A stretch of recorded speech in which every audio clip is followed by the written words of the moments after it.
Once again, welcome to Frequency Network. This is a platform provided by Healy World. So we welcome all Healy users as well as non-Healy users. Even friends are welcome to attend, to listen, to just to find out, what Healy and MagHealy is all about. We welcome all of you. Yeah. Okay, so for those who need translation, you may scan the QR code and use your handphone, okay, to translate. And our disclaimer as usual, so this platform is only for education. So I'm here to share with you my experience with using Healy and MagHealy. There's no one way to use it. So there are many ways to use it. Feel free to experiment, okay? Experiment, yeah?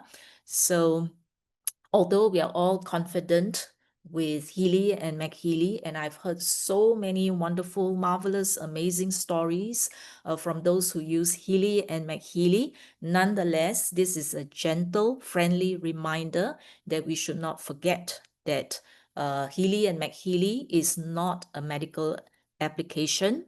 It is not intended to cure, treat, mitigate, diagnose, or prevent any disease or medical condition. So should you have any serious concern, please seek medical advice. Okay, you must seek medical advice. All right.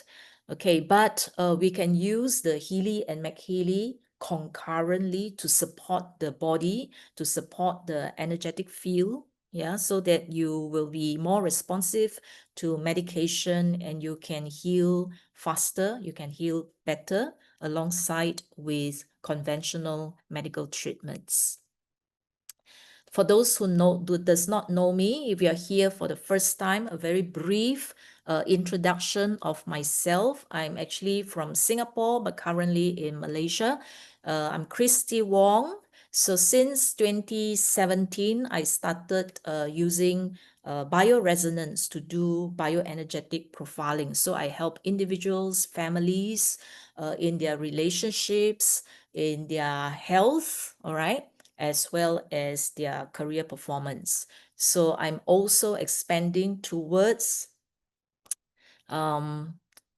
corporate performance as well. Okay, yeah. So because Healy now has such a wide range of frequencies, we can do a lot, okay, with our lives, with personal transformation as well as your career and your business as well. Okay, so I have a little bit of background in the Chinese meridian system. And when I teach, because of my background in A-level biology, so I like to incorporate a little bit about the human body, because many people who I have encountered, they say that they only do chemistry and physics, so they didn't do bio and do not know much about the human body. And I think that we need to know so that we understand why we are applying certain frequencies for our body. Yeah. And I've been doing wellness education and training since 2012. And since I started recommending Healy and MagHealy to my friends, my clients, I have compiled the 5 books to help people who wants to know and learn how to use Healy properly. Okay, in a condensed version, very detailed. You want to know every part of Healy and all the reports. These are the 5 books to go to. Okay, yeah. So I also have my own YouTube channel, Use Healy and Healypedia, where I will share, okay, how I analyze reports, some of the Q&As that people ask. So I will just record my reply and then I'll just put it there for future reference. So today we are going to talk about cardiovascular fitness. Okay, so we are going to cover the first part. We are going to talk about the structure, the heart. We are going to talk about the structure of the blood vessels and how the Healy programs are able to support that. Okay, and you may actually see when you do your analysis of the resonance, and then you will see let's say programs, and you don't understand why, for example, do I get skin when I don't have skin issues, you know? So today you are going to see that for cardiovascular fitness, the Healy programs can cover quite a broad range. Then after that, we are going to talk about the cardiovascular action.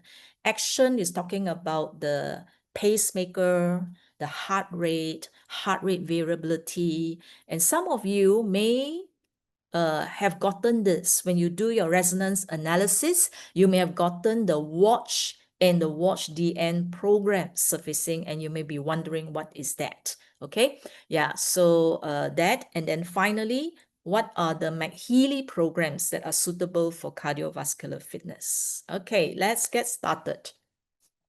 Okay, so first is the structure of the heart, and then structure of the blood vessel. So we understand first the structure, then only we can understand why sometimes Healy would recommend certain programs for you, especially if you know that you have heart-related issues, meaning that it could be a stent, it could be heart palpitation, it could be chest pain. If you have any of these symptoms, okay, so today I'm going to share with you so that you understand why you get a certain type of programs. Okay, the heart is actually a muscular organ. Okay, it has 4 chambers, 2 smaller ones on top, which is known as the atria, and then 2 bigger ones below, which is known as the ventricle. Okay, so it will pump top first, and then both the ventricles will pump at the same time. Okay, so top, bottom, like this. Okay, now, so because these are actually muscles, it's a muscular organ, these are muscles. So you may actually get fitness. Okay, you may get fitness, for example, muscle harmony, strength, stamina, okay, because the heart actually pumps non-stop even when you are sleeping.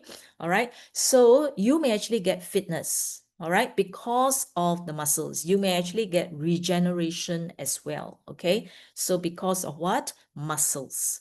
All right, so it's good for cardiac muscles as well. Okay, so we have to take care of the cardiac muscles. Then to supply blood, oxygen, nutrients to the muscles, you will have 2 sets, a set of blood vessels. All right, so from the aorta is actually the biggest blood vessels where a blood that is rich in oxygen and nutrients actually leave the heart, and as it leave the heart, you see here there are branches at the bottom here that will immediately supply blood to the heart muscles. So the heart muscles is pumping all the time, so it will need nutrients, it will need lots of oxygen so that it can continue to pump. All right, so that will be the coronary artery. So under fitness, you may sometimes see or get circulation. All right, circulation as well. So circulation is meant for the flow of the blood, for the blood vessels. Okay, now let's look at the blood vessels. Basically, three main types. The one that we're very familiar with is the artery. So artery carries blood that is rich in oxygen, your nutrients, yeah, to the respiring cells, to the organs, from the heart to the organs is called the artery. So it's very muscular. You see the wall over here. So the wall tends to be thick. So it has smooth muscles. It has elastic fibers, okay, like the rubber band, so that it can actually stretch and it can squeeze. So when the ventricles, when the heart pumps, when the blood rushes through, the artery will actually expand, stretch, okay? It will stretch. And then it will, because it's stretching, and then the elastic fibers are there. So it's like the rubber band. When you stretch the rubber band, what happens? It will shrink back, correct? So this is what happens as well. So the artery helps as it propels the blood from the heart to your legs, to your brain and all that. So it will be going through constant stretching squeezing, stretch, squeeze, stretch, squeeze to propel the blood along at a fast pace. Okay? Then comes the vein.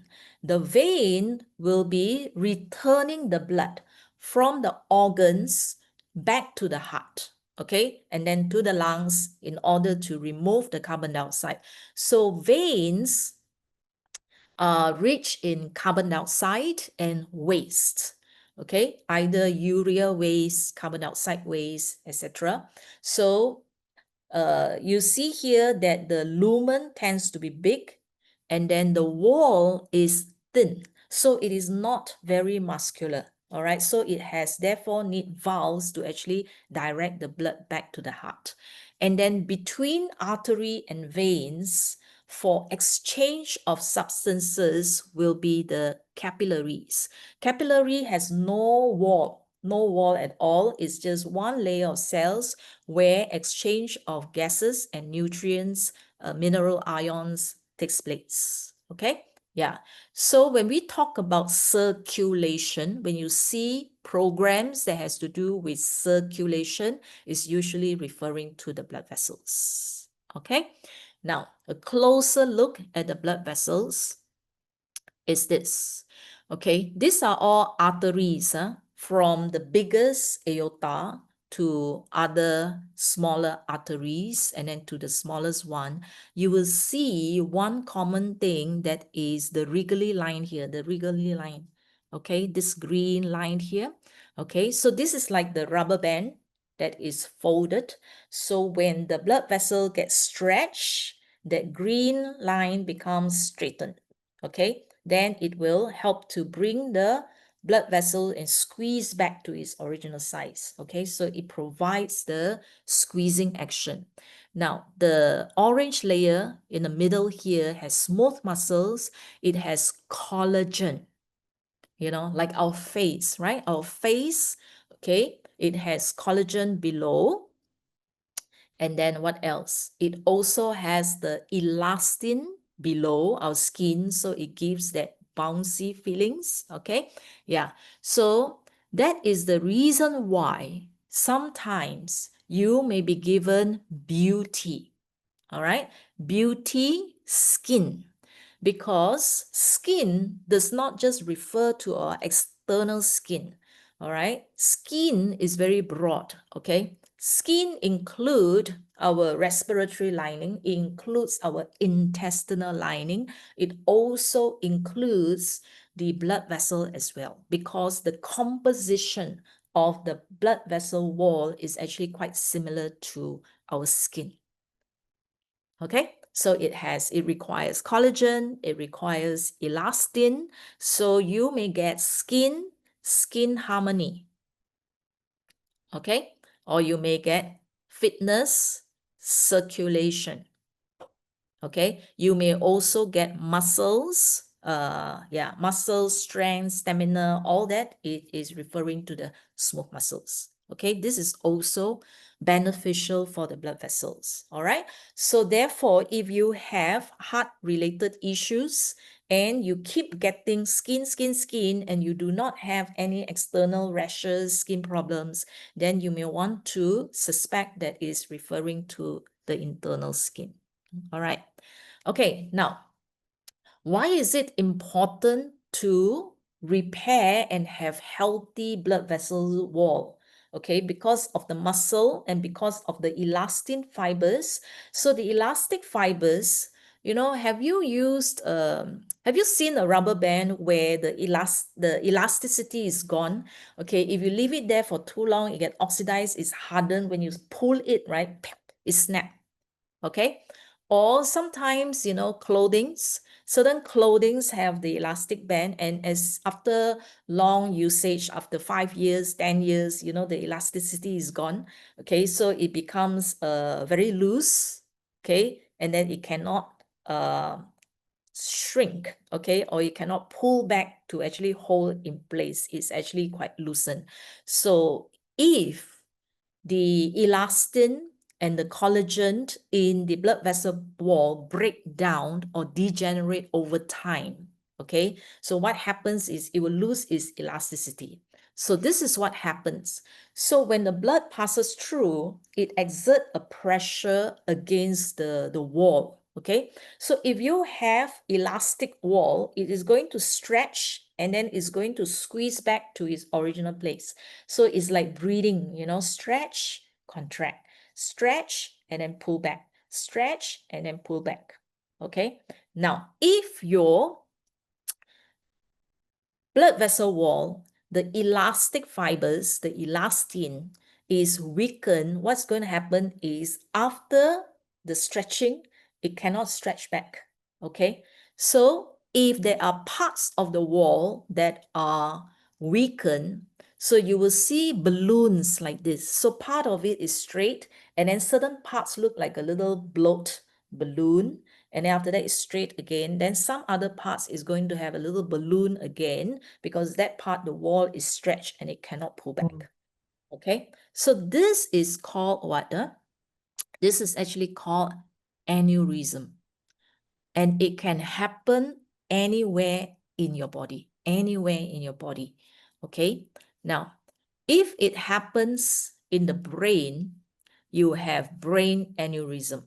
Okay, so if you have a weakened wall plus hypertension, okay, you are going to see trouble. Okay, because why? In that part where it's weakened, is going to form a little blub, a little balloon like that, like bubble gum, you know, when you blow the bubble gum, like that. Okay, meaning that it can be prone to bursting. Okay, so it will not burst straight away, you know. So certain parts of your blood vessels, there is one little balloon here, one little balloon there, and all that in different parts of the body. So if you have this kind of aneurysm plus hypertension, the wall will stretch and stretch and stretch and stretch until one day, okay, it gives way and then it bursts, it ruptured. Okay, all right. So if it get ruptured in the brain, it's then called a brain hemorrhage, okay, leading to stroke. Okay, so stroke is not the problem. You see or not? Stroke is not the problem. The problem is actually weakening of your blood vessel wall. That's your problem. So when you analyze Healy, Healy will tell you where is the problem. That's why there is no program that is stroke. Okay? So the program that Healy will give you is actually circulation or skin. Do you see that? Okay, all right, because you are addressing where the problem first started is because of the weakening of the wall, so it cannot squeeze back, return to its normal shape. It forms a little balloon there, and the balloons stretch like blowing the bubble gum. So when you blow the bubble gum, you blow, blow, blow, blow, blow, you will see that initially it's opaque, right? Then after that, it becomes translucent, and then it blows some more, burst. That is what happened in a stroke. So it can happen in your legs, okay, where people have varicose veins, big ones, big varicose veins like this, bulging ones. So veins that are bulging like this, so you can see on the outside, all the bulging veins. These are also the result of weakening of the wall. So this happens in the vein. Just now that one happens in the artery or capillaries, yeah. So this one happens in the vein. So vein actually has a lot of blood accumulating inside. Now, if the wall is weakened, it will dilate.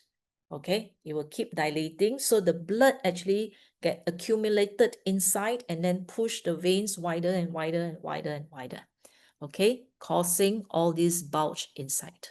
Okay, or not? So varicose veins. So if you have varicose veins, you may actually tend to get programs, circulation, and skin as well. Okay, so you can use skin programs to restore.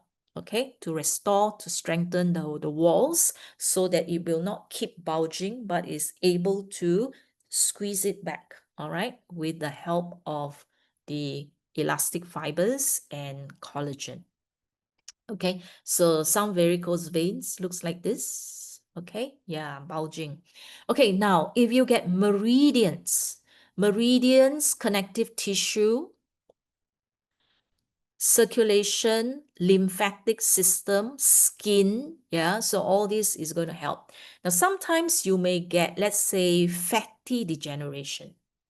Okay, fatty degeneration, gallbladder. So fatty degeneration, liver, these are the organs that actually um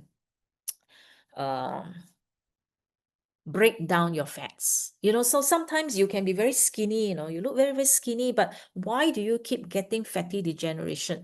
That means it is not your superficial fats. You're talking about internal fats that are in your blood vessels. Okay. Yeah. So you may actually get spleen.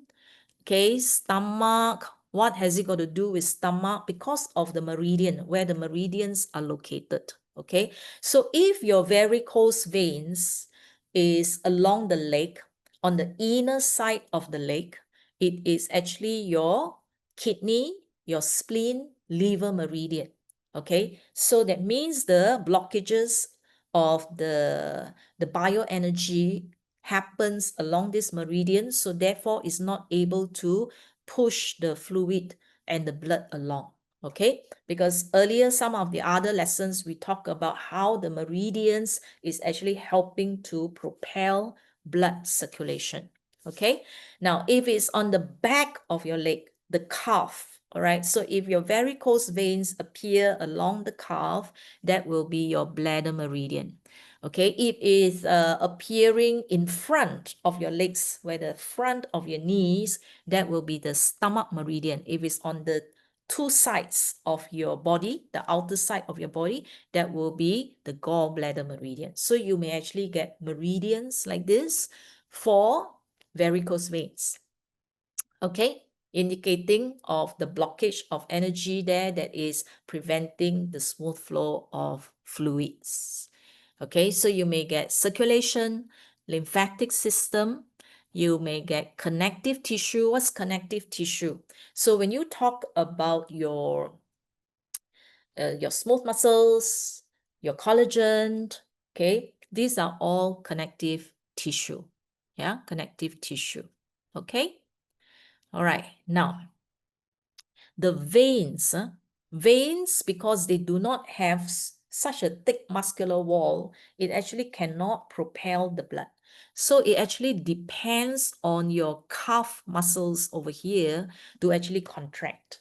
Okay, so when you walk, so therefore you need to have movement, especially if you have lots of varicose veins, if you have water retention in the legs, so you need more movement, more walking. All right. So what happened is when the muscle is relaxed, it's actually flattened like this. So let's say this is a bundle of muscles. When it's relaxed, it's actually flat. When you contract, when you start to walk and as you contract, it shortens and it becomes more bulging. So let's say you have the blood vessel here, the veins here, right? So two sides, one side bulging this way, the other side bulging this way, and this is your blood vessels, okay? So when both are bulging, it will squeeze and then it will push the blood upwards against gravity. So therefore, you need to have more movements in the legs, yeah, in order to do that. So if a person is bedridden, for example, then you will have to squeeze, all right, squeeze the muscles a bit more, or use the fitness programs, okay, circulation. So you have muscles, okay, or if let's say a person already have muscular atrophy, means that the muscles, okay, are already how to say, shrinking, okay, becoming smaller, they are losing muscle mass. Okay, you may need to use the weight over here to gain the muscle mass, regeneration, okay. Yeah, so muscle harmony, all this is to build your muscles, okay, build your muscles so that it is able to then help in the blood circulation. So if you have too little muscles, it doesn't create enough bulk, it's going to give you circulatory issues in your legs. Okay, next one, spider veins. Spider veins are small, tiny veins like this, where you can see blockage. These are actually blockage, all right? Blockages. So where your veins are located, if you see anywhere in your body where you have this kind of tiny, tiny veins, okay, above and below, either below is blocked or above is blocked. One of these, okay? One of this is actually blocked.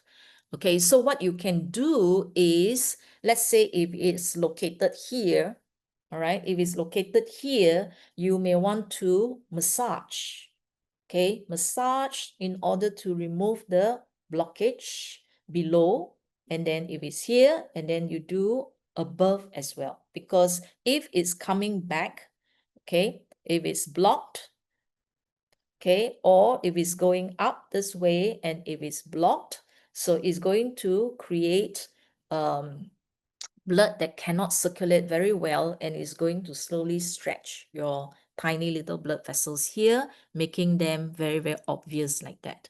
So when you see that it is blackish, greenish, means that these are blood that is low in oxygen. So blood that is rich in oxygen, they are actually fresh, bright red.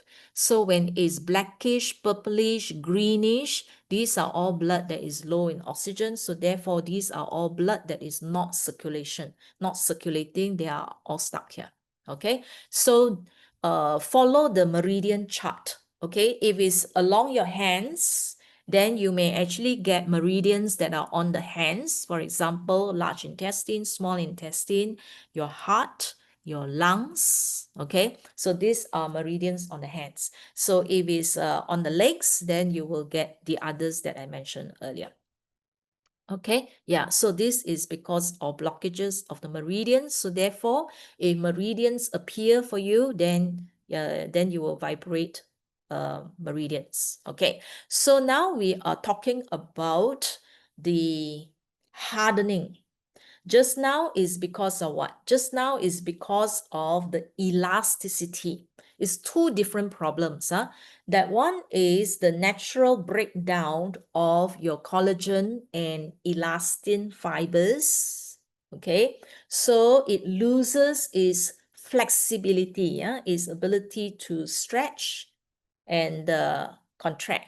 This one is different. This one is that your elastin, your collagen may be there, but this time it hardened because of other reasons. For example, there are fats or calcium deposits in the wall of the blood vessels. Okay, yeah. So this is called atherosclerosis, plaques, okay? Yeah, being deposited, forming along the inside. Just now we are talking about the wall, which is outside, the hole. Okay, this is the hole on the outside, right? Now we are talking about within the hole, within the opening where the blood passes through. Okay, so what happens is sometimes there can be tear, T-E-A-R, tear or breaks, because the inner lining is one cell with another cell. So sometimes it may break a little bit and then form a tiny little opening like that. And what happens is when it tear like this, the LDLs, low density lipoproteins that is circulating in the blood, it can actually slip into underneath the cell, okay, that layer here, and get deposited there. All right. So over time, more and more and more get deposited. So what happened is that the inner surface is no longer smooth. So it starts to have this kind of bulk. Certain parts it protrude out, and then certain part is nice and smooth, certain part is start to protrude. So fats, usually fats first, LDLs first, and then because the fat is not stable, it will keep moving inside. Then later on, the calcium will go there to bind to the fats to kind of like solidify it so that it does not move around.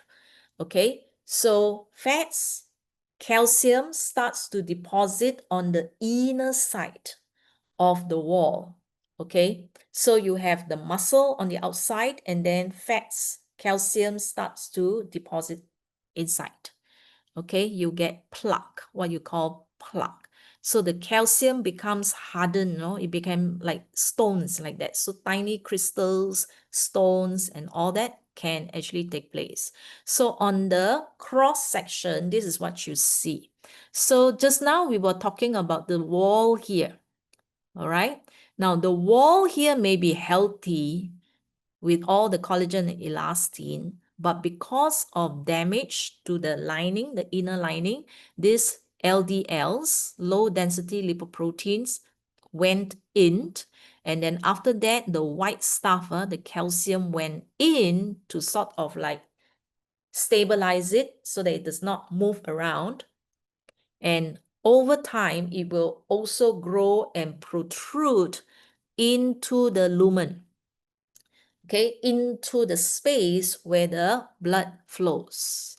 So this actually caused the narrowing of the lumen. The lumen is that opening where the blood flows. So it's like a hollow pipe. Okay, just now was the wall of that pipe. Now is the inside of the pipe. Let's say if you talk about your sink, your water pipe, that's where the grime, Grime, where let's say if you have lots of oil, then the oil will solidify on the surface of the hollow pipe.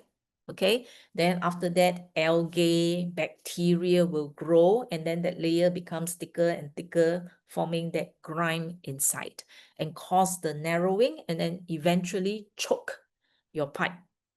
Okay, so here is almost something that is very similar.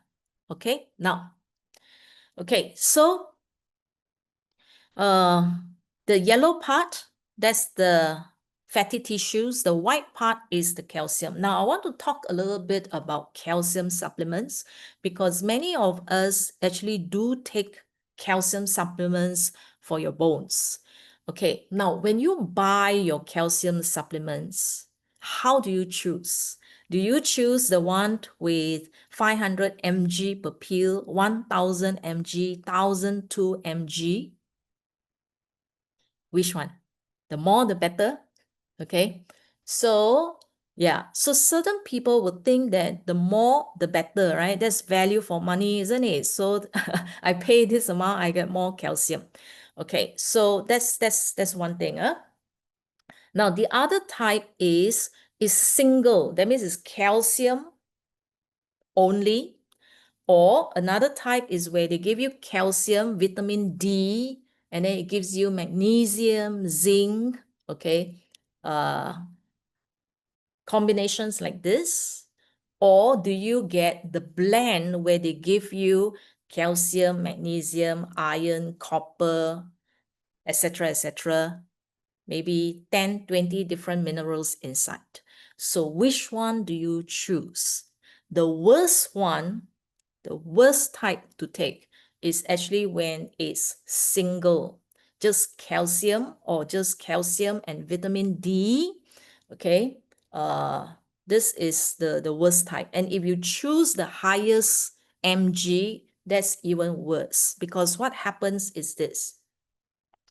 When you choose the highest concentration, your body does not absorb everything, right? So there will be excess, too much, more than what your body needs. So where does the excess go? If your body cannot expel the excess from your body, it is going to go into all these places. You have to find places to store it, okay? And then where do they store it? They store it in your bone, your joints, Okay, so that's where you start to have calcification, you start to have additional growth coming out from your bones, or they go into your blood vessels because they have to find place to store all this. Okay, and all this excess will be used for all these purposes. Okay, so it's actually quite bad to actually have overly high intake of calcium. Okay, when you have one single mineral that are exceedingly high and then the rest are low, because our body has probably 20, 30 types of minerals that we need: potassium, magnesium, zinc, copper, iron. So if everything else is low, and then there is one mineral that spike out like that, okay? Spike very, very high because every day you take one pill and then the rest you don't take. So the rest remains low.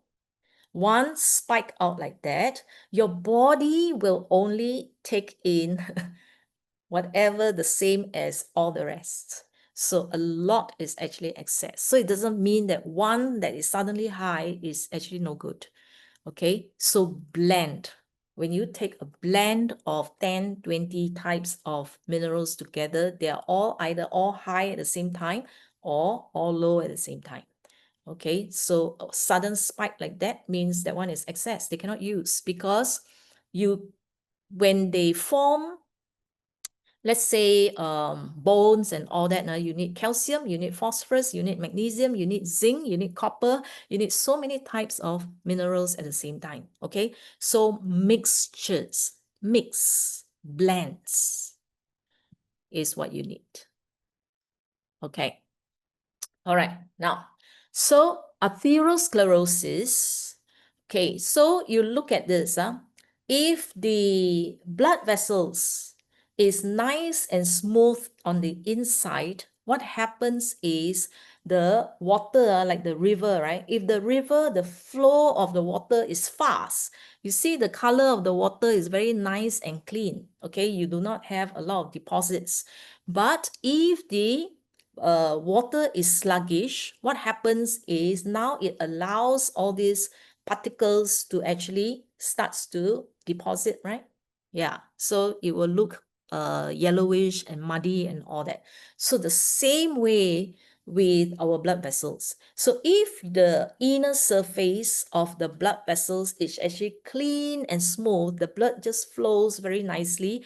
They have no time to let the LDLs or the calcium to actually deposit on the wall. Okay, but if what happened is if there is tear, all these tears, and then it actually block the flow of the blood. If there's a bump here, it flows here, and then there's a bump, it actually gets stopped by the bump, and then all these LDLs, calcium will start to get deposited. So from a small area, it starts to grow wider and wider and wider along the wall. Okay, yeah. So BE harmony circulation is also meant to heal the blood vessels. Okay, now the time when your body heals the blood vessels is actually at night when you're sleeping. Remember the last session I talked about sleeping. So when you're sleeping, what happens is your heart pumps slower. So when your heart pumps slower, the blood doesn't rush through so fast. So there is actually time for repair. Okay, now look at fats, look at all this horrible stuff. Okay, what is a nice healthy one? This one here is a nice healthy one. You see here, totally no deposit. The wall looks nice and clean, elastic. This one here is also good. You see, this is the aorta. This is the biggest one where the hole is totally unblocked. Okay, then you start to see yellow ones like this, and then the narrowing. So you can see the wall. The wall is still on the outside. So these fats, calcium, they are going into the opening and causing the narrowing here. Yeah, so you see the one on top here, I think this one is probably 90% blockage. This one below here, this one is also 90% blockage. Yeah, okay, totally blocked. So you may actually get fatty degeneration, you may get liver, you may get circulation for blood vessels that look like this. Okay, all right. Yeah, so don't think that if someone like me who is who looks like not overweight but skinny can still actually have um fatty degeneration as well, meaning that these are the internal fats that we don't even see. Okay, now depending on where the deposits are located, if they are located in the coronary artery here, so what happens is if the deposits narrow so much that the blood vessels or the blood cells cannot pass through and the flow is blocked, like what you see just now is possible where certain cross sections, the hole becomes so tiny. So the blood cells cannot pass through anymore and all the blood cells get stacked up on the one side, right?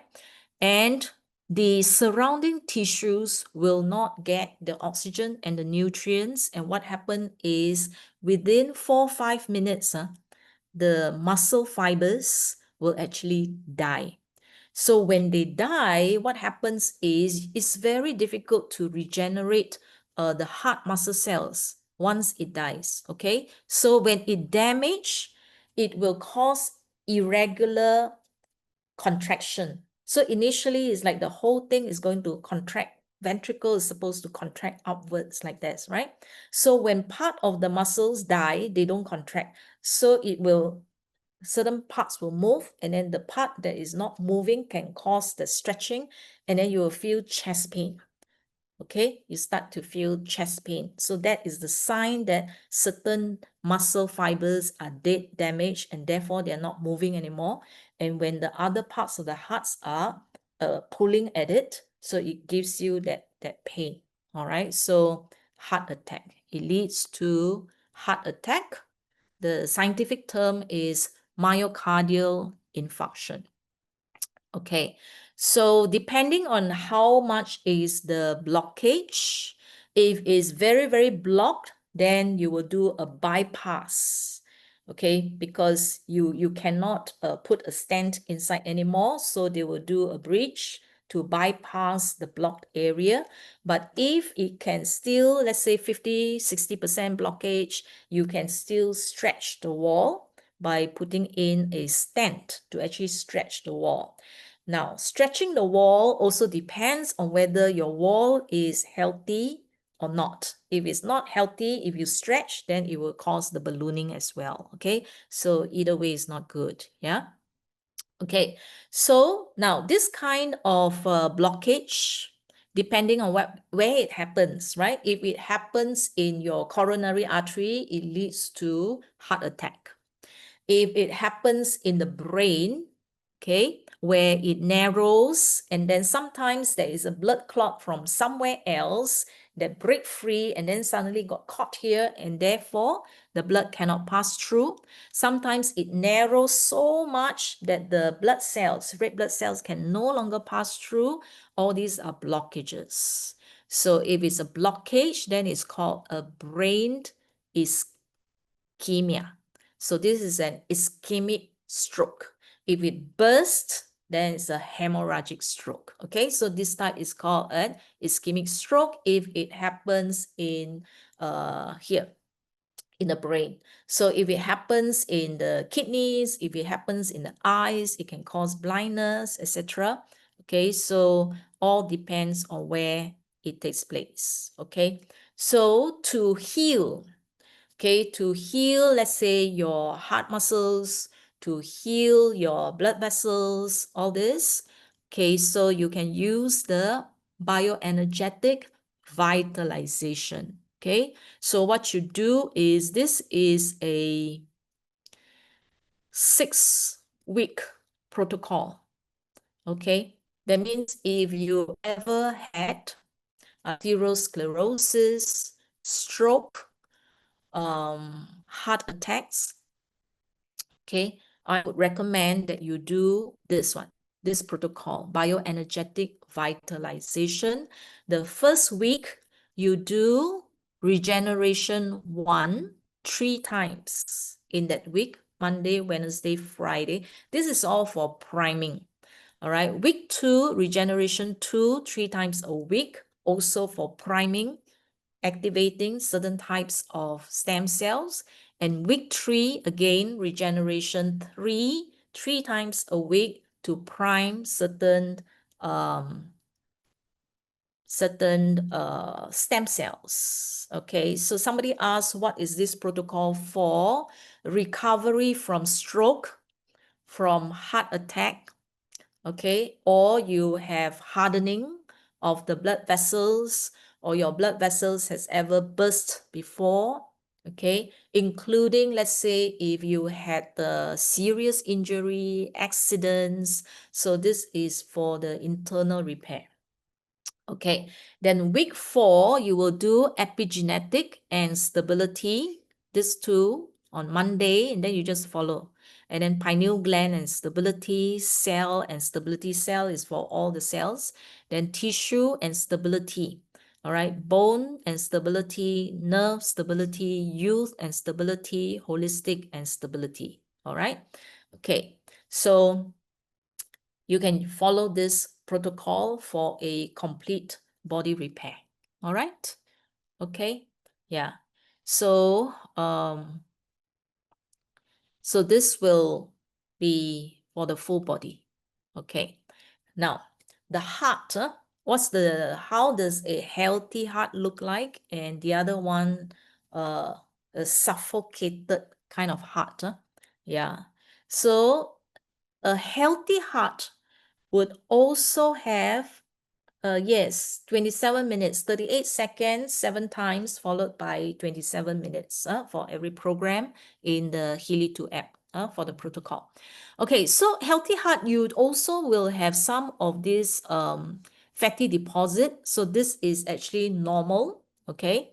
Now, sometimes it's excessive, depending on your lifestyle, depending on your diet. So, you know, the organ is inside, we can't see. So it does not mean that if you are skinny, that your heart cannot look like the one on the right. Okay, so if you keep getting fatty degeneration, it means that we really need to take note. You know, some of the fats are actually internal. And you can see how suffocated the heart is, where it is covered with a thick layer of fatty tissue here. So the heart cannot expand. Okay, yeah, it does not expand very much. So therefore, it's going to affect the pumping of the flow. So if it cannot expand too much, so you see the normal one is like this. Now it can only do like this. Okay, so therefore it may actually have to pump more times to make up for the volume of blood that is actually pumped out. Okay, now how to clean up the inside? Go cycle pure. Okay, go cycle pure. And then deep cycle H, you can do clean all, you can do free flow. Okay, in order to clean the inside, clean everything. You can also use meridians, fatty degeneration. So it all depends on your resonance analysis of what comes out. So it will match your body needs with the correct programs. Okay, so now we go into the action of the heart, which is the heartbeat. So for the heart to actually beat, other than the muscles that you see, okay, you will use this. You will need nerve cells as well. Nerve cells. There are a group of nerve cells here at the top over here. And then there is a second group over here. So these are actually pacemakers. So to coordinate, to let all the cardiac muscle cells contract at the same time and the ventricle cardiac muscles contract at the same time, you need the nerve cells to send the signals to all the cells. So it's like, go, now, contract, then all will contract. Because if they are uncoordinated, you do not get the forceful pumping. Okay, so the coordination is this conduction system. So that's why In the bioenergetic vitalization protocol, nerve is also there, so all your nerve as well. Okay, now each heartbeat, you will see this, your P, the peak here, is because of what? The P wave is because of the atrial contraction. Okay, then the QRS, which is a strong one, is actually the ventricular contraction. Okay, then when the ventricle relax, you get the T wave. So this is the normal heartbeat pattern that you see on TV, right? Very common. Okay, so now average, on average, it is 60 to 100 of this wave beats per minute. Okay, yeah, per minute. 60 to 100, that's normal. If your heart or your body is very healthy, it should be lower. It can be as low as 55 beats per minute to 85, meaning that the heart, because it's able to pump really nice and hard, it's flexible, it can move, then it doesn't have to work that hard. It doesn't have to pump so many times. Okay, yeah, so that is average. So you must know your own baseline, okay? Yeah. Now, the heartbeat, how many heartbeat is actually controlled by, you see here the SA node and the AV node. SA node, this part here, the light green thing, is called the pacemaker. So it sets the pace of the pumping. Okay, squeeze here, squeeze here, squeeze here, squeeze here, squeeze here, squeeze here. So is the pacemaker. The secondary one, if your SA node is, for example, is non-functional, you have a spare one, which is the AV node. So you have two. Okay, yeah. So then, so you can see here a normal pattern. And then if you have heart palpitation, that means it's pumping harder and faster than normal. So some of us may be too slow, bradycardia, that means between beats, it's taking a long time to actually reset and then pump again. So it's too slow. And then sometimes it may be chaotic. That means fast, slow, a bit chaotic. Okay, so sometimes you can feel it pumping very, very fast, palpitations. Yeah, so yeah, so all this is because of the electrical signal. So you may actually get nerve. When you do your analysis, you may be given nerve here, nerve there, and all that. So yeah, so you have to see your whole entire chart to understand what Healy is giving you. Okay, now what is heart rate variability? Most of the devices that we use to measure our heart rate usually show us the heart rate and then the blood pressure, but it may not tell us what is our heart rate variability, which is actually very important. So the heart rate variability is indicating our adaptability to the environment outside. Okay, which one do you think is good? Okay, low heart rate variability means that between heartbeat is constant. It's 1 second, 1 second, 1 second, 1 second. It's constant all the time. The other one, high heart rate variability, means sometimes it is 0.9, sometimes is 1.2, sometimes it's longer, sometimes it's shorter. So it can be faster, slower, and all that. Which one do you think is better?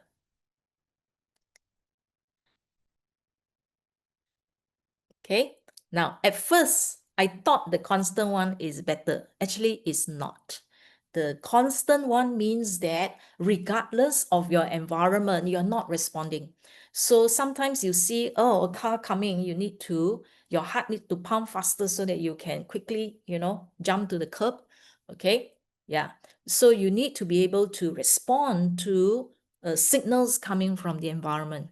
Okay, so if your heart rate variability is low, that means you're under constant stress, fatigue, you have probably multiple illnesses, and then you're slow to recover after an illness or after your exercise, etc. The recovery period is slow. Okay, if you have high variability, is good. That means your heart is very responsive. It can actually suddenly, you can be very happy and then your heart rate goes up and then after that it comes down very quickly. Okay, so it's constantly responding to the environment. So this is a sign of fitness. It's a sign that your two sets of nervous system is actually balanced. All right. Okay, so your heart rate variability, your pressure, your blood pressure, tension, what's all this? We're going to look at all this later on, okay? Now, at your brain stem, this is your brain. At the stem here, there is a cardiovascular center. Now, the pacemaker that I mentioned just now is signaling, telling your heart how fast to beat, baseline, normal circumstance. Okay, but let's say if you're exercising, then it will be your cardiovascular center that is sending signal to your pacemaker to speed up. Okay, and then it also send information to your arterial to squeeze more, squeeze faster so that it can actually move and propel the blood faster when you are doing a marathon, when you're running for your life, when you're chasing after your bus, etc. Okay? Yeah. So nerves are involved, sympathetic and parasympathetic. Pressure is, let's say, the heart, right? When the blood goes in and then it stretches the muscle, that's tension, pull. When it contract, okay, when it exert, that's pressure. All right. The blood vessel also the same. When the blood passes through, the blood vessels actually get stretched, open up. So there's a tension. And then when it squeezes and propel the blood forward, that is pressure. Okay. Yeah. Okay. Two sets of nerves are involved. Parasympathetic, or also known as the vagus nerve. This is to harmonize, to slow down. Okay, it's a break, slow down, calm down. This is relaxation. Okay, conserve energy for recovery. The other set of nerve is the sympathetic, and this is the one to activate. Okay, danger. I want to run. I want to fight. I want to argue with people. Okay, it brings up your heart rate, your alertness for action. So these two must be very responsive and flexible. Okay, so that your heart rate variability can actually change. Okay, as and when you need it. Now, how to measure all this? Healy used to have a watch. I don't know how many of you actually bought the Healy watch before. So the watch is obsolete. You can't buy it anymore, but the program is still here. You see here, Watch DN, Digital Nutrition, and then Watch Program, these two, okay? Yeah. So these two is actually, last time when you wear the watch, it actually monitor all the indicators that I mentioned earlier, 24 hours. Okay, so now there are gadgets, sports fitness gadget where you can wear and then it will also do the monitoring for you. You can use that as well. If not, you can use this tool. Just analyze this tool and see what happens. If you have issues related to the heart, when you do your all Healy analysis, once in a while, sometimes it may appear. All right. But if it does not appear and you want to know, you can just go to those two and just do the analysis there. All right. Okay. Now, you will see activate and you will see harmony. All right. Harmony means it is referring to the parasympathetic nerve for relaxation and calming. Activate is the one for the sympathetic nervous system to stimulate and to boost. Okay, so when you do the analysis, it will measure your heart rate variability, your stress, rigidity, pressure, tension. So I'll go through one by one with you what it means so that when you measure, you can know what Healy is telling you. Watch DN. If you get watch DN, you can heave a sigh of relief. Okay, watch DN is actually not that serious. It's just saying that your heart is lacking certain nutrition to help it to function. So it has nothing to do with the structure of the heart. Nothing wrong with the heart, but just that the heart action of the heart can be enhanced. The parts are normal, functional, just that you are not feeding it properly. It's not getting the nutrients that you need for it to function. Okay, now you see that in the Healy, all the nutrition is a mixture, digital nutrition mixture. All right, so I mentioned to you just now why it has to be a mixture, a blend of different types of nutrients here rather than just one type. So for example, for heart, digital nutrition mixture 1, heart harmony, which is actually what you need for your heart. First one is coenzyme Q10. CoQ10 is actually needed by the mitochondria. The mitochondria actually convert your glucose into ATP, which is energy. And the heart brain needs a lot of ATP here for the contraction because the heart work day and night, 24 hours. Okay, so inside it also have potassium. Potassium is for the electrical conductivity of the nerve cell. It also helps in the dilation of your blood vessel. Sodium is also for the nerve function. It's also an electrolyte for the fluid balance. Calcium is for muscle contraction.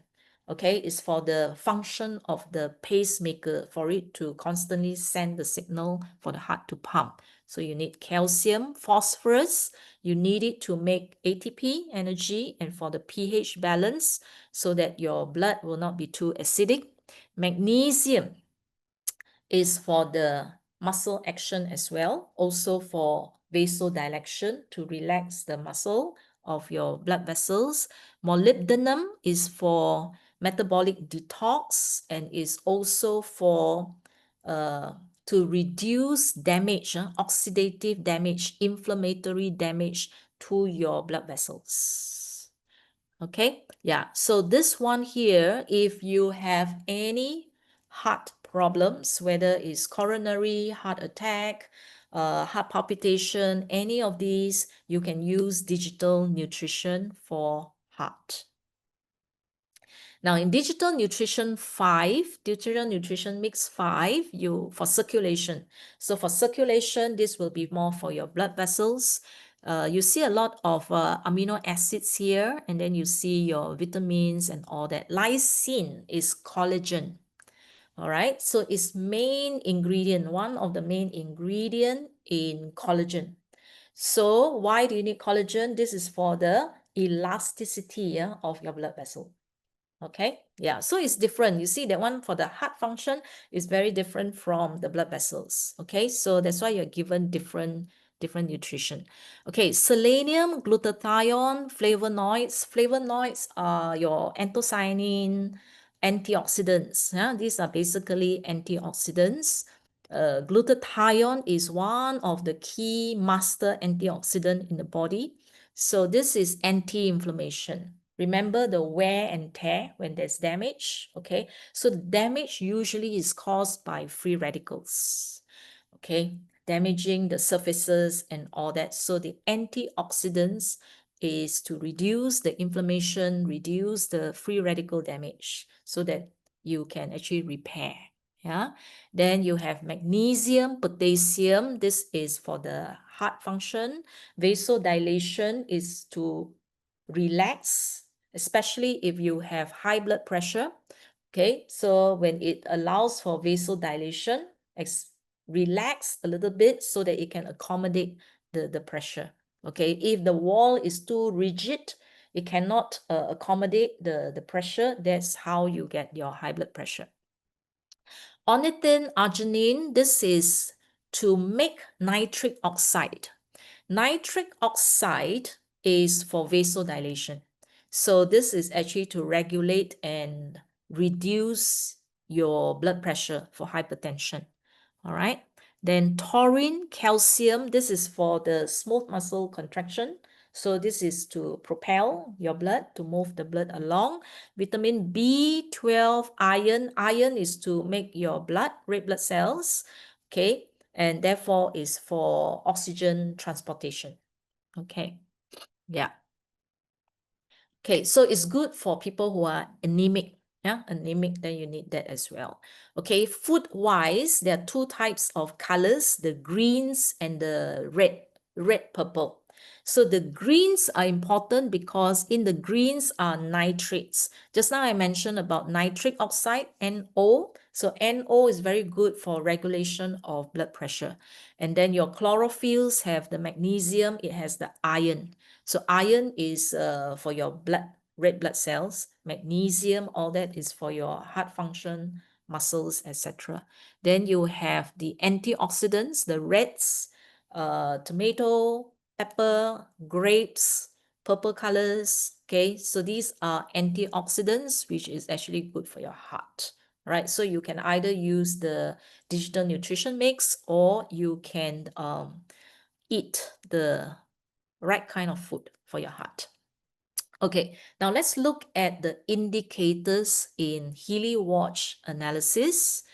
Okay, heart rate, harmony, activate. Now, when is it of concern? Is when it is 60% or higher. If you analyze and you get the range between 40 and 60, it is normal. It's okay. All right? Yeah. So only when it goes above 60%, then do something about it. Okay? Yeah. And further check with other equipment to make sure that you don't miss out on anything. Okay, so if it's more than 60% heart rate harmony, meaning that your heart is overworking.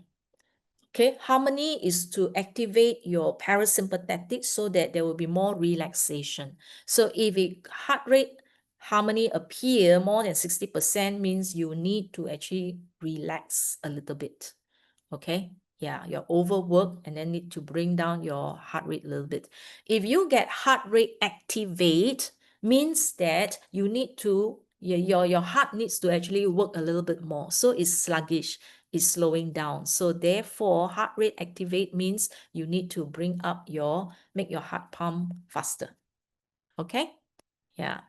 Then you have heart rate variability, HRV, harmony and activate. Okay, HRV harmony means there's too much variation. It's also no good. Too much variation means it's like you feel that your heart beat is actually so chaotic. Fast, slow for no apparent reason. So there is too much variation. So therefore, make it more coherent, make it calmer. If it's heart rate variability activate means there is too little variation really. Okay, that means you are not responsive enough. So therefore, it will want to increase your variation to make you more resilient to stress, to environmental changes. Okay, stress. Some stress is actually good. Stress harmony means you are too stressed, chronic stress. So therefore, you need to reduce your stress.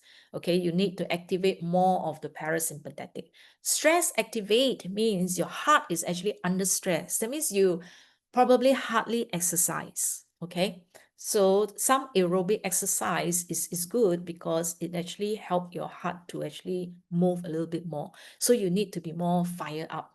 So certain people are very zen all the time. They don't get angry. They don't get excited. They're like, straight line. It's also no good. So sometimes you need to ha ha ha ha ha ha ha laugh. Okay. You need to argue with somebody and then you need to have a bit of quarrel, so that your heart can become more fired up. Yeah. So that's when you need to activate. Okay. Increase your stimulation of the heart. Okay. Yeah. So Either extreme is no good. We want something that is in the middle. Okay, rigidity. Just now we saw, right, the heart that is covered with so much fatty tissue. So you can actually feel like, you know, the plastic wrap, right? When you wrap around it, so you can feel the fatty tissue wrapping around it, and then the heart can barely move. That's rigidity. Okay, rigidity. If it's referring to the blood vessel, then the fatty tissue and the calcium, you know, the thin layer crusty calcium is causing the heart. That means you push against like cement like that. Yeah, so it's like you push, cannot stretch, cannot stretch. Okay, that's rigidity. So it can refer to rigidity of your blood vessels, or it can be referring to the rigidity of your heart muscles. Cannot move. Okay, surrounded by too much. Okay, so if it's rigidity harmony, means it's overly stretchy, too flexible, you want to reduce it. If it's activate, means it's stiff, you want to increase the movement a little bit. Tension, tension means pulling. Okay, and the other one is pressure, means the contraction. So we look at tension first. That means ability to stretch. So rigidity is the fatty deposit. Tension here is referring to the elasticity, the elastic tissue, the collagen and the elastin inside. So if it's tension, means it can actually stretch very comfortably. It can stretch. Okay.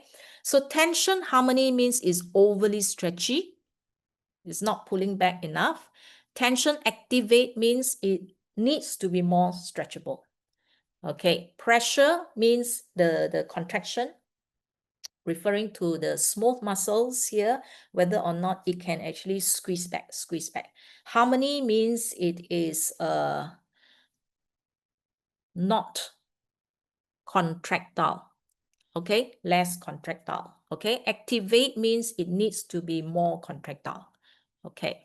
Yeah, so that because sometimes depending on your pressure, if your pressure is too high, certain people, their pressure is too low. So therefore, you need to balance between the stretching and the contraction.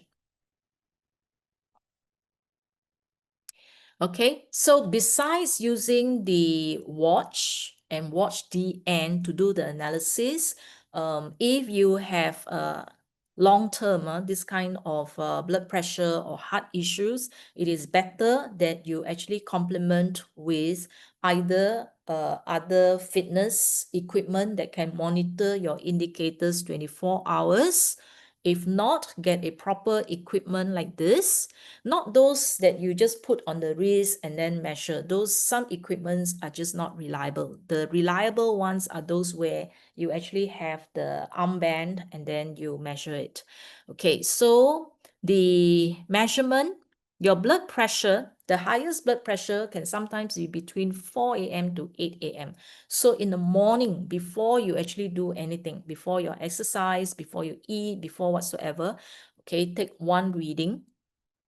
Bare arms, meaning that you cannot put the wrapper over the clothes. It must be directly on the skin, because if you wear long sleeve and you put over it, your blood pressure actually may be lower than normal. All right. And then your left arm, right arm, the pressure may be different. So measure both as well. Okay. So the numbers for blood pressure on top, this is your systolic. That means when your ventricle is contracting. Diastolic is when the heart is relaxed. So the range actually vary. Now I think they are accepting even 140 over 100. It can even be considered like normal, okay? Because of they're taking the whole entire average of the global population, okay?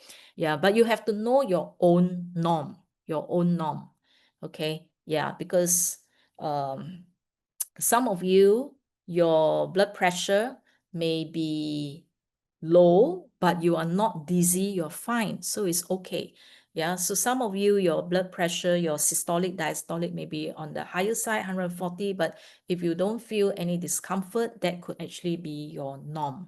Okay, so you actually have to have a journal to actually do the recording. If not, get the device to record 24 hours for you. Yeah, so that you can actually monitor very closely if you are high risk. Okay, if you're high risk. Okay. Now for MagHealy, all right, so MagHealy is not so specific like Healy, where it will tell you this is for circulation and that is for what. MagHealy is more general. All right, body comfort. Let's say if you feel dizzy, blood pressure shoot too high, and then you feel discomfort, blood pressure goes too low, and then you are dizzy, nausea, body comfort. Okay, yeah.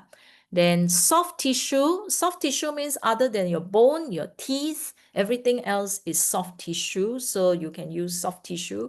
This is if you are doing the resonance analysis for MagHealy and if it appear in your top 5, then you can just use them. All right. So why neck? Why neck harmony?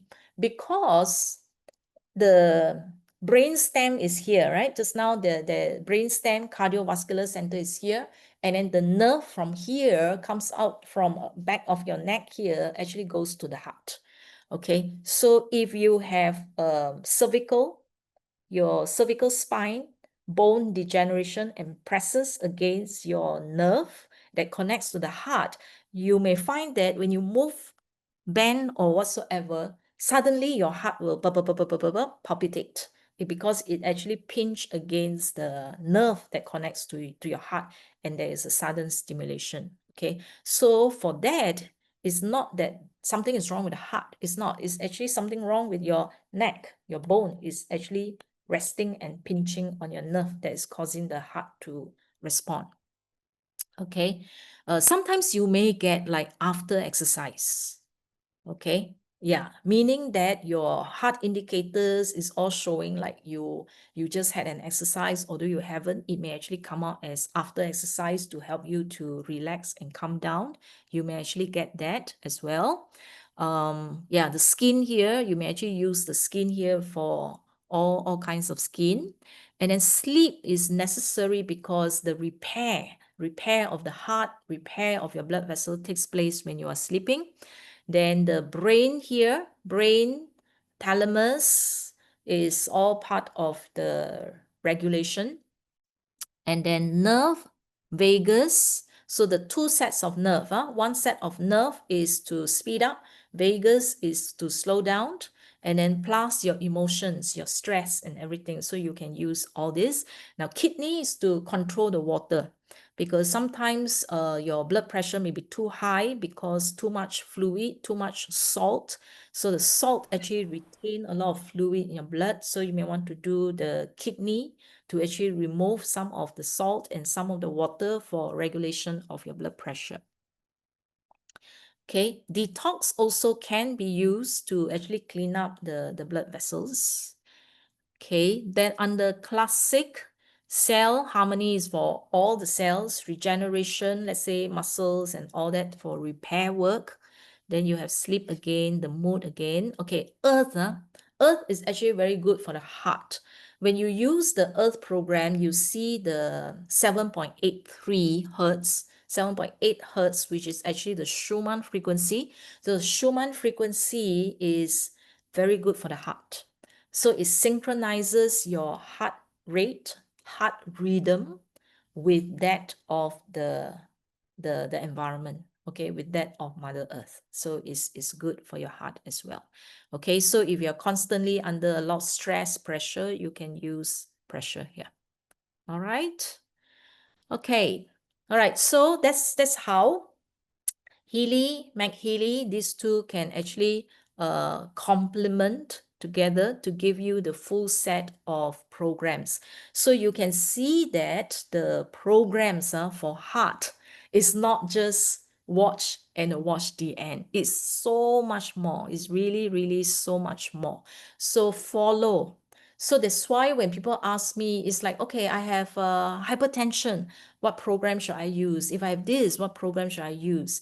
So the best way is to use resonance analysis for Healy, for MagHealy. Get all the charts, look at the whole entire spread, then you will see the pattern, okay, why you are given certain types. Okay, so because I will not know whether your hypertension is because of too much water, which is a kidney problem, or whether it's the elasticity, okay, or whether it's the fatty blockage and all that. So I won't know. But Healy will be able to detect the disharmony in your field and therefore match the correct programs for you so that you will actually use the correct program. Okay, so the delivery of the frequency, you can use the coil, you can use the electrode. So electrode is direct, good. And then you can also use the coil, indirect, or you can use the MagHealy, put it on your body. And then if you want something stronger, you can actually use the Healy wave, and the carrier wave, 5 megahertz, will bring it right, penetrate deep into your heart and your blood vessels. Okay, yeah. These are research to show for those who have heart failure. So they have done experiments, research to how to recover, help the heart to recover after, let's say, a heart attack, heart failure, heart attack, using microcurrent. Okay, yeah. So they use device through microcurrent to actually stimulate the muscle cell to regenerate, especially for cardiomyopathy. Cardiomyopathy means that the cardiac muscle cells actually degenerate or died. Yeah, so this is the gadget that they have invented, directly stimulating using microcurrent on the ventricular cells. Okay, and this is what they found in the conclusion. You can read here at the conclusion, the last part, chronic application of microcurrent, meaning that they have this device that is permanently attached around the heart, constantly giving stimulation to the heart that has failed before. Is feasible, safe, rapid, and lasting improvement of the heart function. So they actually see that the heart muscles actually grow back, regenerate, then the size of the heart normalize, and then it actually improve the heart function. Okay, so microcurrent is actually good for the heart. Okay, yeah. However, warning. Okay, so please listen carefully. If you are helping others, okay, or if you know of someone who had to use an pacemaker implant, an artificial pacemaker implant, although I just said that microcurrent is good for the heart, this group of people should never use microcurrent. Okay, so please take note of that.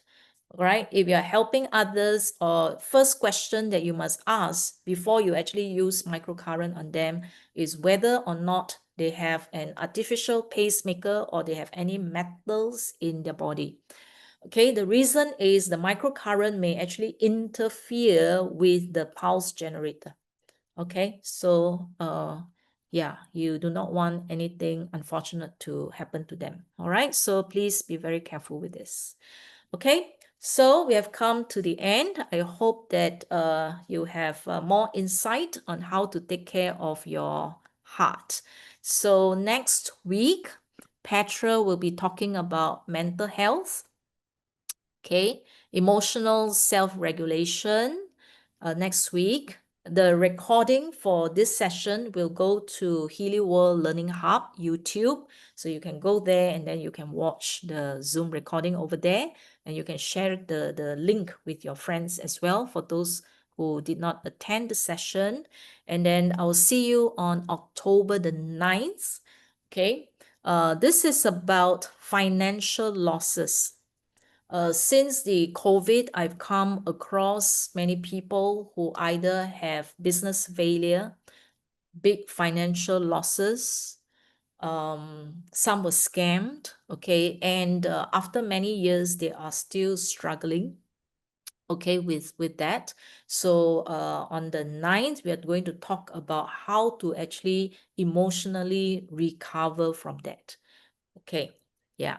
So that is what we have. So let me stop. Okay. So let me see what questions we have. Uh,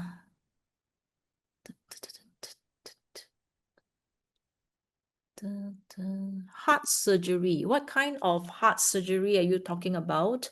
Open heart surgery. For open heart surgery, during the surgery, when there's bleeding, we don't do anything at all.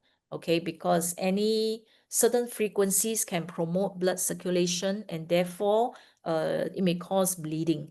So if it's an open heart surgery, once the bleeding stops, you can do skin for the healing, closure of the wound, and then after that digital nutrition, okay, just to support the healing of the heart.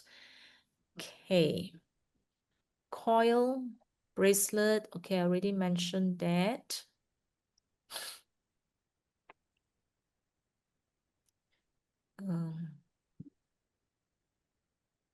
Heart rate should be able to vary, yes.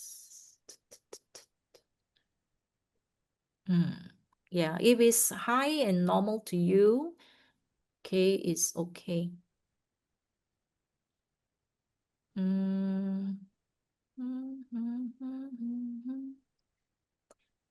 Okay, thick walls for the heart. Okay, if the heart is swelling, few reasons. That means either it's not contracting properly, the force is not enough, so therefore it generates more muscle cells to actually create that the same force to propel, to pump the blood out. Okay, so support with the watch program, you can support with nutrition, okay, yeah, to slowly let it normalize. So you have to check the other indicators to see which are the indicators that is trying to compensate. Hi, Christi. Okay, hang on one more minute. Let me go through the thing. Vitalization, primer, Healy blockage removal. I don't know what it means by that. Healy blockage removal occurs. Okay, is microcurrent okay for those who have stent? Stent is considered a metal, all right, a foreign metal. I don't recommend that they use microcurrent if they have stent. As long as there's any foreign metals, I will not recommend it. And especially this metal is in the heart, so all the more don't take that risk. Okay, 99% artery blockage needs stent or not. That is, I cannot advise on that. You have to go to the doctor. You have to go and do the angioplasty to see everything. It's the doctor's decision whether or not to do the stenting. Okay, yeah. So, Vani, your question on pacemaker patients, no, they can use the coil. Okay. They can use MagHealy, but they cannot use microcurrent. Okay, no microcurrent for those with pacemaker.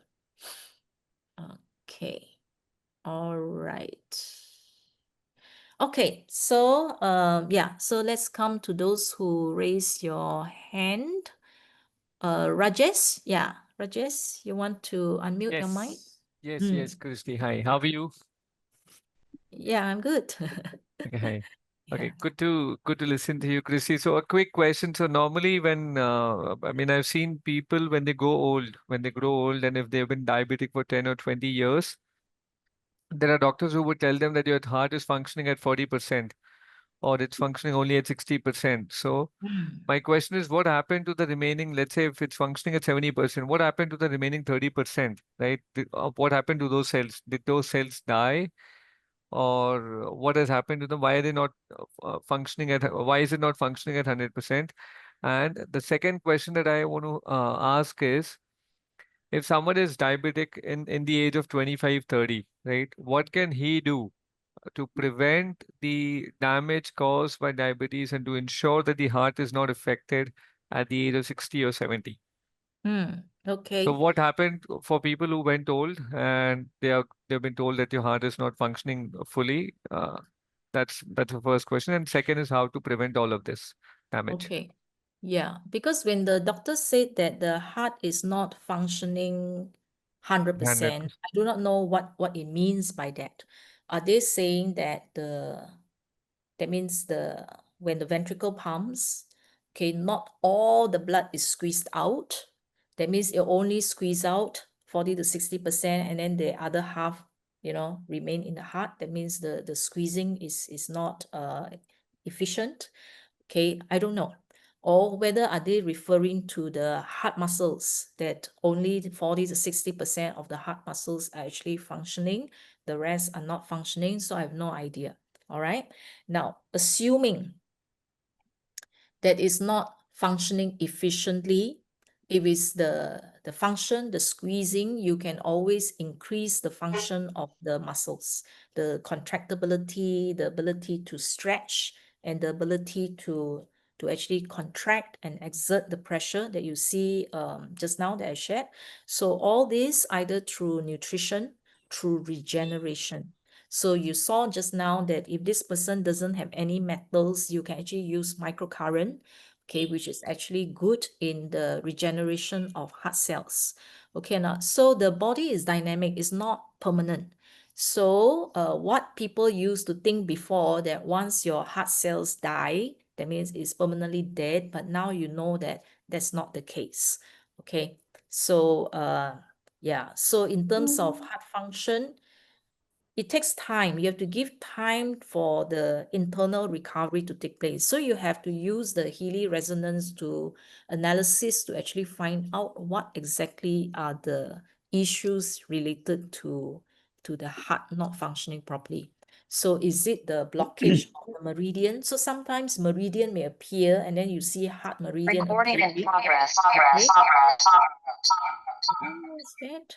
So yeah, so you may see heart meridian appearing. That means it's the blockage of the meridian. So you unblock the meridian so that the bioenergy can actually reach the heart and therefore support the heart that way. Okay, so for diabetes, if as long as it's not type 1 diabetic, which is actually the faulty gene, so type 2 diabetes has a chance of improvement. Yeah. But again, there can be so many different factors for the diabetes. Yeah. So you must always fall back to the resonance analysis to actually see where is it coming from. Okay, if you get, whether you get spleen and all that, or whether you get hormonal programs. So you fall back on the analysis to know what is going on there. All right. Now, Thank a you. lot of this, especially if it happens at 25, you have to see what are the emotions or trauma that this person has gone through.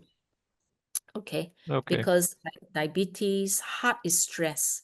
Okay, so if they go through a period of very severe stress, so the disease can just come and hit suddenly, So you also has to do the healing on the emotional part. Otherwise, the body cannot heal completely. Yeah. Got it. Thank you. Okay. Yeah. Next one, Nitya. Hi, Christi, can you hear me? Yes, yes. Hope you're doing good. And seriously, Christi, though it's a very serious topic, the way you take the session, it's really, really interesting. And all your mannerisms, the voices, sounds that you make, it's really extremely cute. Seriously, I'm telling you. So thank you so much Yeah. for the You're very, very welcome. insightful session. I just have two questions, Christi. One Yeah. is uh, for a person who's like 70 plus years old, 75 years old, if they have done any angioplasty or angiogram, then for them, should we do only the Healy, I mean the coil, or can we use bracelets also for them? When they do the angioplasty, Okay. do they put any metal inside? No, I don't think so. Okay. If there's no metal, they can use microcurrent, it's fine. Yeah. Okay. Unless there is a pacemaker or stents inside, Okay, Christian. then you don't Okay. use the microcurrent. Yeah. Okay then. Because based So on the research, microcurrent seems to really help the heart a lot. okay. So the second question would be, so in that case now, like you said, no, we don't have that watch program thing. So in the analysis, if we get watch meridian or watch program or watch DN, should we run only those vibrations, or alternatively should we run any program in the pink app, Christy? What should be, how should we run that program? Pink app. Okay. The watch and watch DN is more for the function. Okay. But if you help the structure itself, it will also help. For example, the meridian for the heart. You can use the digital nutrition for the heart, for circulation, yeah, or free flow, okay, which is for the cardiovascular health. Yeah, all this will help. Yeah. Okay, so you mean to red say, app, you use the just red for app. clarity, I understand. So to just get better clarity, if suppose if I'm getting a watch, a DN, then I have to do the analysis for digital nutrition mixture, and whatever is coming there, I have to do that program, right? Yeah. So for watch and watch DN, you use the blue app. Then the Okay. rest of the program, you can use the pink app. Okay, so blue app means I have to run only the vibrations you're saying, correct? Okay, then okay. Okay. That's it, Chrissy. Thank you so much. Okay, thank you. All right, Mr. Tapan. Hi, Christi. Hi. It's a wonderful, wonderful session. It's Thank you. unbelievable what you are talking. So it has got so much of feelings for me. I cannot express. It's a wonderful presentation of yours today. Your presentations are good, but today is very relevant to me. Thank I would you. like to tell you, I take the blood pressure, you told between 4 and 8. Every time when I go to the bed, I find that the blood pressure is say even 112 by 70. But early morning, it goes up to 170 or something like that. It 170. happens 170 even. Oh, okay. 120, 100. That happens between that period, that early morning. What you have been telling just now. Yeah. This is one. Yeah. So I cannot take any medicine. One doctor suggested that you take in the night when you are going to the bed, you take a medicine. I used to take medicine earlier, and I do not take it because it is so low. It's not advisable to take medicine at that time, but it goes up early in the morning. Yeah, it's normal. Yeah, so in the morning between 4 and 8, so your blood pressure when you measure may actually be slightly higher. Okay, but it all depends on how you feel. All right, whether there is headache, whether you feel dizzy, discomfort, nausea, all that. Okay, so if you feel okay, and you record Nothing down. like that. Yeah, so you Nothing record like that. down. Let's say if you were to take, let's say after 8, 9, and then you see what happens. Yeah. Okay, so you Number can take two, the evening before you sleep so that you know how low it is. In the morning, if it's temporarily high, only for a short period of time, then it's fine. Yeah. yes, after that, when I do meditation and all these things, automatically it goes down. Because I get up at 4 o'clock and go to the roof to see the sunrise, and along with the vibration of these types of vibration. So I feel very good. After that, the pressure becomes normal.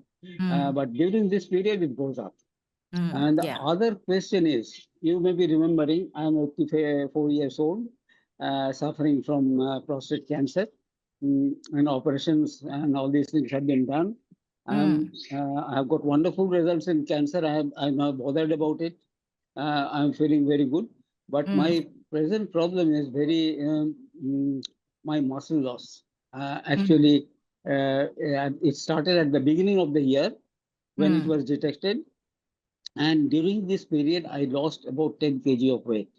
And I'm trying hard after recovering, but I'm not getting this. I am taking the some of the vibration programs of muscles, tissues, and all these things. And today you told some very relevant figures regarding muscles and all this, and I will try with those also. Are you using the digital nutrition? I do not have the details of digital nutrition because I have got only professional Blue app. Blue app. Blue app. Yeah, digital nutrition I take, but details of the nutrition I do not have that those programs and my program. Yeah, you can still use it through the Blue app. Well, I use it through Blue app. Yeah. But the thing is that details of this in the Blue app, that is not with me because my program is not professional fully. It is professional. It is a lower version. So these details of these digital nutritions are not there. Okay, no, it doesn't matter. You just run in the Blue app. You can run 1 hour, 4 hours, okay, longer period of time. Yeah, you can try that. I do that. I do that. Yes. Yeah. What can I do to improve muscle strength? Muscle strength, fitness. Pardon? Fitness. I take the programs of fitness. Yeah. So yeah, you use every single one, or you can use the Blue app as well. Yeah. Then the others will be carry a little bit of weight lah. Yeah. When I take these programs with a wristband, I find that by increasing, nowadays it is happening, earlier never used to happen. When I take the programs, I increase the vibration up to 93, but it doesn't respond. You got to check. Even after raising the... Did you check whether you're using high current? No. What is it? Okay, you go to your Healy 2 app under setting. So in the setting, it has to be high current. I see. Yes. Okay. That answers my questions. Thank you very much. Yes. Thank you. You're welcome. You're welcome. Thank you. Okay, let's have the next one. Babuji. Babuji. Yeah. Good evening, madam. One question. Are you able to hear me? Hello? Yes. Those who are having plate in the hand and leg, whether they can use microcurrent or not in general. Say again. Those who are having plates due to fracture in the tibia bone and the bicep area, whether they can use microcurrent. Bone fracture. Bone fracture, they have administered a plate. As long as there's no pacemaker, artificial pacemaker, no metal screw, no stent, okay, no metal in the body, you can use microcurrent. Alternatively? Alternatively, what we can do? Alternatively, okay, you can use the coil. Healy highway? Highway? Healy Yes. highway you can use. High wave, yes. Okay, very kind of you. Okay. Even though putting plate in arms and leg, the heart people should not use. In general also they should not use. Those who are having plate. Those who are having plate. Plate in the leg and arms. Plate, metal plates. Metal plate. No cannot have microcurrent. Okay, Yeah. thank you. You can use the Blue app. You can use the coil. And Healy highway. Healy highway also you can use.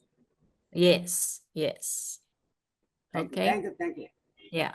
Thank you. Okay, Mr. Sharavanan.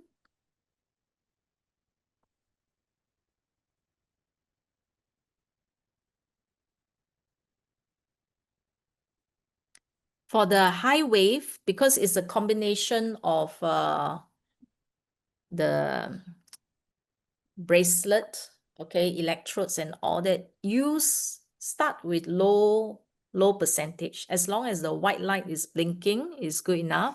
Don't go too high straight away if you have metals in the body. Yeah. Okay. Yeah. Hi, Christi. Hi. Hi. Thank you for the amazing session. Right. First question is on, so one of my clients and a friend of mine is having muscular dystrophy and cardiac myopathy. He's got both these conditions, which you discussed in the session today.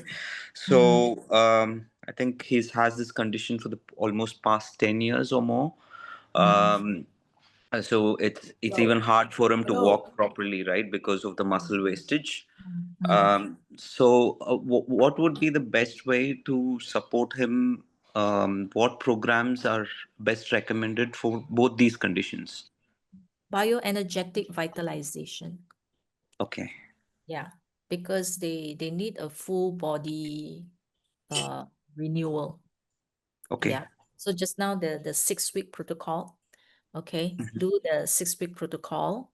Then the other one will be like deep cycle. There's a renewal, or when you see renewal, regeneration, fitness. In fitness, there's a regeneration. So this is where they can actually regenerate. But besides using the regeneration, they also need to use the digital nutrition. Okay. Yeah, because if they don't have enough of this nutrition, they just cannot form the cells. Okay, yeah. So they need to combine with digital nutrition as well. Okay. The 6-week protocol is just run the regeneration for 6 weeks, or how is it? I'm sorry, I'm not aware of that. Okay, just now there was a table that I put up. Okay, let me see if I can find it.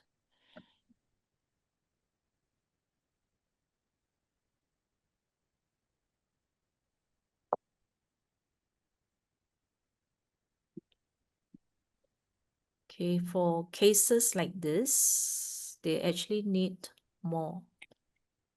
They actually need a full body kind of stimulation. Okay. This one. So, okay. Okay. Right. Just You can take a screenshot and then then you can follow the 6 weeks. Okay. The rest day doesn't have to be a Sunday, it can be any day. So yeah. Okay. Ken? I've taken a screenshot. Wonderful, Christi. Thank you so much. And this is for both this muscular dystrophy and cardiac myopathy, is it? Yes. Plus fitness. Okay. If you Okay. want to do more on the muscles, right? Fitness. Besides this, do add on the fitness as well. Okay. Okay. All right. And so this is on that. The second question is, I was asking the question about using a stent. One of my friends, he recently recovered from a stroke. And then he's got he had blockages in his arteries, and there was a couple of stents in his arteries, but he said it's not metal. He said they've used some kind of a rubberized material or something. So I've asked him for the details. But if it's not metal, if there is no metal component, can he Yeah. use microcurrent? Yes, yes. Okay. As long as there's no metal. Yeah. Okay. Because what happened is if they have metals, like that day, somebody's client, she forgot to ask and she Yes. actually used microcurrent. It generates heat, you know. So the Yeah. metal becomes hot. So Yeah. the person actually had a hip replacement and the whole metal plate there turns hot. Yeah. So for the whole night, this person was very uncomfortable. So that's the discomfort that they will feel lah. Yeah, because if they have the metals and if it's inside the blood vessels, if it turns hot, you actually can't feel. Okay. Yeah. Yeah. So we do not want Yeah, any. I had the experience, right? I was just talking about my friend with a muscular dystrophy. His sister had a metal in her arms. So actually, we didn't know about that. And she started using microcurrents, the gold cycle itself. She started developing severe pain in her arms because of that. Yeah. So, Yes. yeah. Yes. Yeah. All right. Okay. Okay. Yeah. So those who missed on the thing about the stent metals, any metal, titanium or whatsoever, it does not cause harm. It's just that the heat from the current when it flows will actually heat up the metal. Okay. So that's what we want to avoid, for those with stent, metal screws, metal plates and all that. If it's non-metal, if it's ceramic, if it's rubber, it's still okay. Yeah. Then high wave, because high wave is not using heat. High wave is actually using electromagnetic wave, so it's still okay.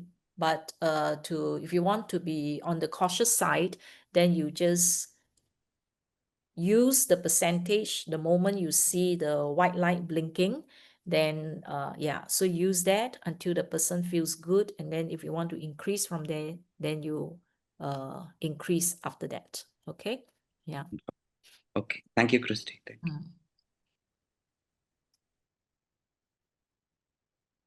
Okay, let's have Chitra.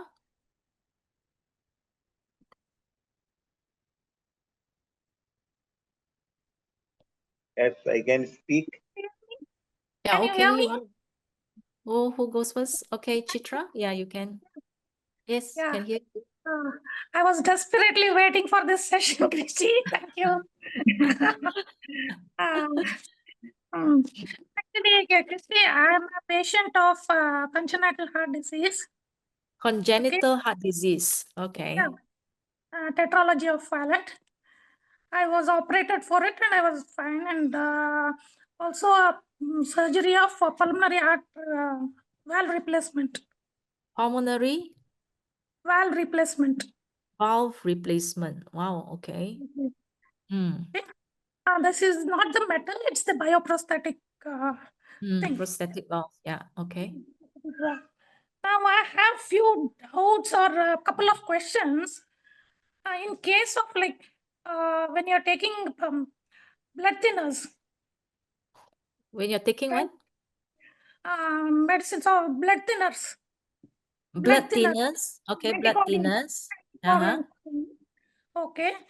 In that case, does this interfere with those functioning of thing? Maybe like what I mean to say is there a possibility that more of hemorrhagic things can happen, something like that, or that one doubt is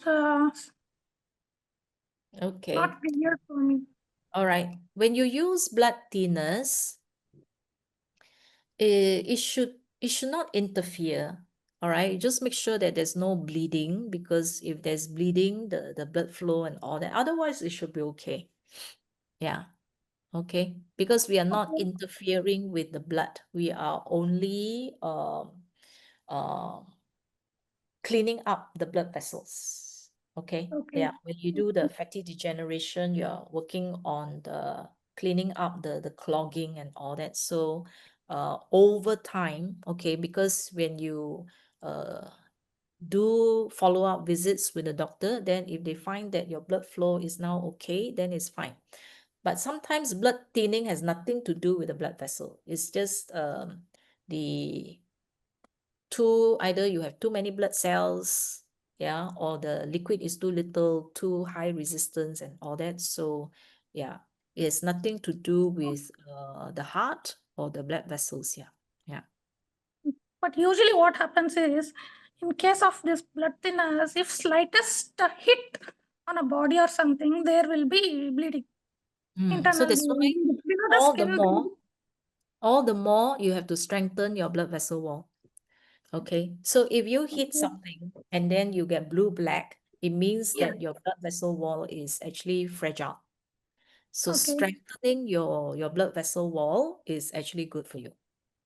Yeah. So it actually prevent bleeding from just knocking against something. Once your blood vessel wall is healthy and thick, is okay. When you hit something, it can bounce, it can squeeze, and then it can prop up again. So it's not an issue.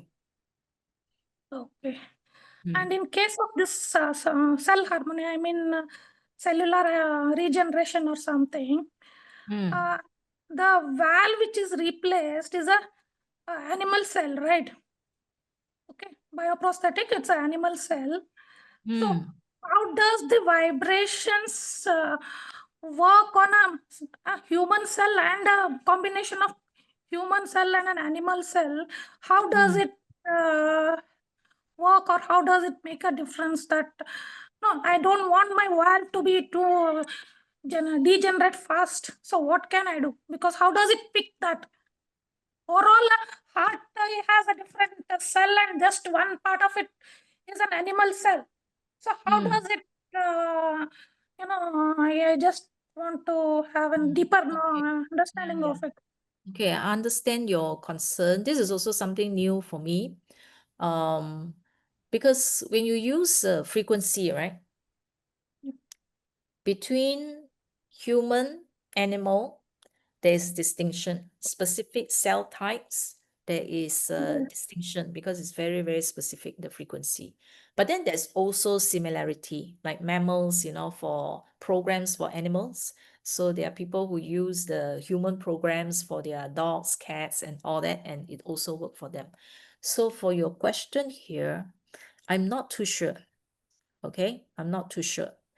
But let's say, because we always work on the balancing, we always work towards balance, not imbalance.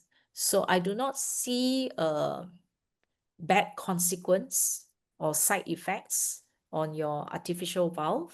All right. So if it detects something is wrong with the valve, it is because that the valve is either through wear and tear is degenerating. So therefore it will detect the valve and then help on the valve. Okay, if your valve is normal, any cells that's normal, we will not go and work at it because it will give you the normal percentage. So this percentage-wise, Christi, like always I get this watch meridian, watch nutrition and all these things, but basically it is below 60%.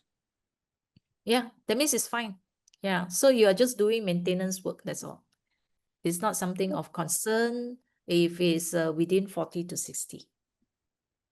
Usually first analysis what we do, if you get the first itself as a watch, something related to that thing, yeah, it will be somewhere around 50 or 60, but when you go into the deeper analysis, it will be below 50. So I get confused what to do. Is it normal or is it something that makes me a little yeah, okay. So if it appear in your 1, 2, 3, 4, 5, okay, means that, okay, if the percentage there is normal, you take it as normal. But when you do the deeper analysis, it may be 68%. Okay, yeah. That means it's within the normal range, but out of the programs there, the 68% is the good match for you to actually go and use it. So if it appear in your top 1, 2, 3, 4, 5, means that you need it.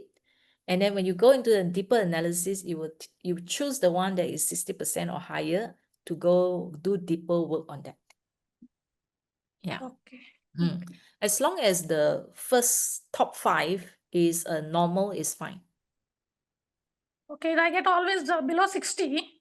Yeah. But sometimes the deeper analysis, one or two programs will be above 60. So that makes me It's a still little... okay. It's still okay. Yeah, it's still okay. All right. Yeah. So your first your first top 5 is relative to the 26 program. Okay. Because it's all Healy bracket 26 or 28, right? So with respect to all the 28 program, if it's within the normal range, it's fine. Okay. So when you go deeper, if there are 12 programs to search, so it's relative to the 12 programs. The best match is the one that is the highest one. Yeah. One more final question, Christi. When it comes to calcium. Okay, intake of calcium. Usually post-menopause gynecologist and orthopedicians suggest for calcium. But in my case, my cardiologists avoid it. Not to go. They just say take it from a natural source. But last year I had a fracture, so I was told by the orthopedician to go for a calcium. But somehow I didn't have the courage to go it. I just dropped it. I didn't take it. In that case, what should I do? Digital nutrition. That's what I was felt. I did feel actually, I actually didn't do it intentionally, but somehow after some time when I just checked my calcium thing, it showed normal. So I was so excited that, okay, my problem is solved without any other, tussle between the gynecologist and the cardiologist. So digital nutrition somewhere, I think it does help for the calcium for particularly such cases. So that was one good part for me. Yeah. Okay. Okay. And digital nutrition is good because it actually search and find the best match for you. So it's actually customized to you. So because when you buy those that are outside and when you take all those that are standard dosage like that, okay, you can't control how much you need. But with Healy, it actually interacts with you because it's individualized. When you have enough, it actually stops the transmission. Yeah, so it's safer. It only gives you what you need. Yeah. Okay. Christi, can I have your contact number in case if I have any doubt, I can reach out to you? Yes. Okay. Yeah. So it's in the chat. You can email also. Yeah. Okay. Is that all? Okay. That's all? Thank you. Yeah. All right. Okay. Thank you very much. Okay. You're welcome. Vinod? Are you still there? Vinod Dubey? Okay. Ashwini's question. Okay, Ashwini, 73-year-old male having epilepsy under treatment is now having high blood pressure. Okay, so one is the epilepsy. So you got to work on the nerve, okay, nerve vagus to actually bring down the epilepsy. And we do not know whether it's because of the epilepsy, the overstimulation of the nerve that is causing the high blood pressure. So you still need to do your all Healy resonance analysis and see what comes out from there. Yeah, because there are multiple factors there. So I can only tell when I look at the analysis reports. Okay, Valerio, Stefan. Yes, ma'am. I am Vinod Dubey. Vinod, you're here. Vinod, you're here? Okay. All right. What's your question? Okay. I am having a small question regarding my wife. When she is awakened in the night, she is feeling burning in. Feeling what? She is feeling in burning sensation. What sensation? Burning in the body between chest. She feel burning sensation. Burning sensation, right? Burning. Heat. Yeah. Okay. Okay. And sometimes she sweat with the sweating, and heat is more, feeling is more warm. Heat. Yes. Yeah. So That's all, is it? I'm having a professional Healy and MagHealy, both we are having, but I could not understand what program I can give to her. So have you done the resonance analysis for Healy? Do you know how to do the all Healy analysis? And then it will come out the top 5. And then each of this, you got to go and do a deeper analysis. And then you see what are the programs that come out, if any, that is above 60%. Okay, burning sensation at the chest area. Yes. Okay, so sometimes is gastric reflux. Sometimes is a heart problem. Okay. Yeah. Then you have to see whether the shoulder blades at the back, between the shoulder blades. Does she feel pain between the shoulder blades? Okay. You got to check with her. Ask her whether she feel any pain between the shoulder blades at the back. So nausea. Women, if there's heart problem, they tend to feel nausea. The other thing is the jaw over here at the back, right at the back of the jaw here. Has she ever Okay. had any jaw pain?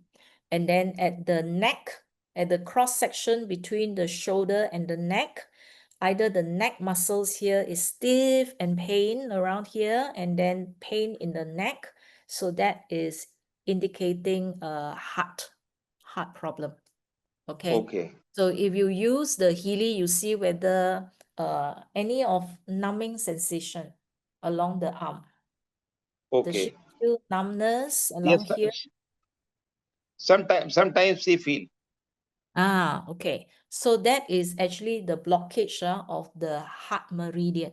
So it's if you have 2 or 3 indicators pointing to the heart, then you have to bring her to see the doctor to go and check on the heart. Okay. Yeah. Her cholesterol is a little bit higher right now. Yeah. So it could be a heart problem. So you have to go and see the doctor for the heart. Meanwhile, you can do circulation, you can do all the programs that has the heart circulation, deep cycle, free flow, Gold Cycle Pure, okay, and detox program. Yeah, to clean Okay. up the body. Yeah. Okay. All right. And my son having some small problem, sprain. His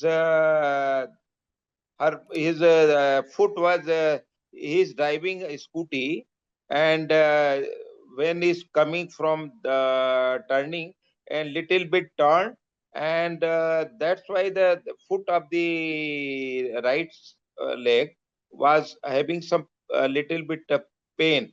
And after 2-3 days, uh, by the therapy to the cold and ice therapy, he feel okay. But some doctor had advised that your ligament fracture is possible, so you take warm water, and after taking warm water deeper, and then his leg his pain is going up to the body. And now nearly the 10 months have been passed. Last year 5th November this incident was taken place, but after 10 months he is not feeling so good. I have tried my best to take the Healy, MagHealy and stimulation program, but recently one doctor advised that your nerves was some having swell, uh, Inflammation. extra size have been taken, so that's why the pain is coming. So what program I can uh, give to him? Yeah, you have MagHealy, right? Just now you Yes. mentioned MagHealy. Okay. Now, for MagHealy, McMakin, there is a foot Harmony. Foot harmony, and then there's also tendon. Okay. Then there is a nerve, vagus nerve, soft tissue. So, McMakin is very good for injury, recovery from injury. Yeah. So you can try But McHealy, he's taking since 2-3 months foot harmony, twice or thrice a day, but still he's not well. Huh? He used MagHealy twice a day. Twice or thrice a day he has used. But still not showing improvement. Not cure. Okay. All right. I have to see the analysis. Okay. I have to see the full analysis to see what is the actual problem. I have done CT scan and MRI also I have done. Does it show anything? So right now I am not having here. He is in Varanasi right now. So I will share this to the Leena ji and Preeti ji, and he will forward you. She will forward you. Yeah. Okay. Yeah. All right. Thank you. Any other questions? That's all, ma'am. Okay. Thank you. Recently, I have got some injury in my head, and they have taken so McDonough. The one problem is tissues find out in brain that McDonough. Head injury. What noma? McDonough. Microdenoma. Microdenoma. Oh, microdenoma. Adenoma. Yeah. Microadenoma. Okay. So for that, I am with taking swelling of water, is it? Some water swelling? spelling. 1 minute. I am making spelling, sir. The adenoma. Microadenoma. Tumors. Yeah. Pituitary tumors. Yeah. All right. Pituitary tumors. You can actually support with the thalamus. Okay. Thalamus is actually the inner brain because the pituitary is located there. Then the chakra, third eye chakra around this area. So you can do your crown chakra, third eye chakra, use the brain program, thalamus. Yeah. And then you can use the Go Cycle, the pure program. Yeah. Okay. Detox, some of the detox programs because the brain actually may have heavy metals, etc., accumulating there. So you can use some of these programs to clean up. And recently, I'm using brain harmony, nerve harmony, and sinus harmony. The program is for the belly of MagHealy program. How's your sleep? Sleep is only one time I sleep for 2-3 hours and 3.5 maximum. So try to get better sleep and more sleep because when I talk about the sleep, during sleep is the time where there is a lot of clearing up happening in the brain. Yeah. Okay. So get more sleep so that you give your body enough time to actually do a lot of work in the brain. Okay? Okay. All right. So I use for the eye chakra. Third eye chakra, crown chakra. Then you can use a head program, bioenergetic harmony. There's a head program for your whole head. Then you can use brain, thalamus. Yeah. Christi. Yeah, hi Christi, Grace here. So can I check with hi Christi, Grace here. Yeah, so can I check with you when the Healy shows, for example, you put all Healy programs and then the top 5 comes out, right? And then if 3 of it is above 50%, but the other 2, the last 2 is like below 50%, what does it mean? What do these numbers mean? All right, because the numbers will be between 0 to 100. 50 is the best.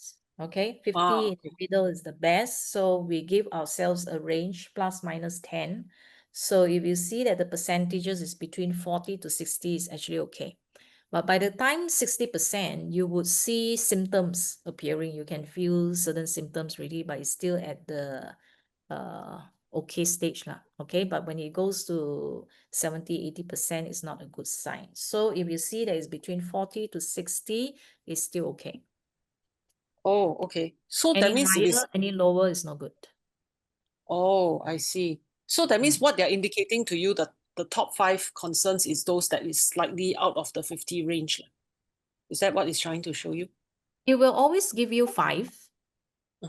Okay, it will always give you 5. If you see that all are okay, means you're just doing maintenance. But if you see that certain percentage are higher than 60, then it's giving you warning that certain parts are showing symptoms. Oh, then if it's less than 40? Okay, if it's less than 40, means it hasn't become an acute stage. Okay, it's actually chronic. Yeah. Oh, So it will be chronic for a while. So you can actually see a lot of seniors, very old people, they actually got 20%, 30%, like that. Oh, I see. That's what it means. When Okay, it's because 60%, it becomes chronic. Then you become aware of it. When it's 20%, 30%, you are not aware of the problem. But there is a problem running there.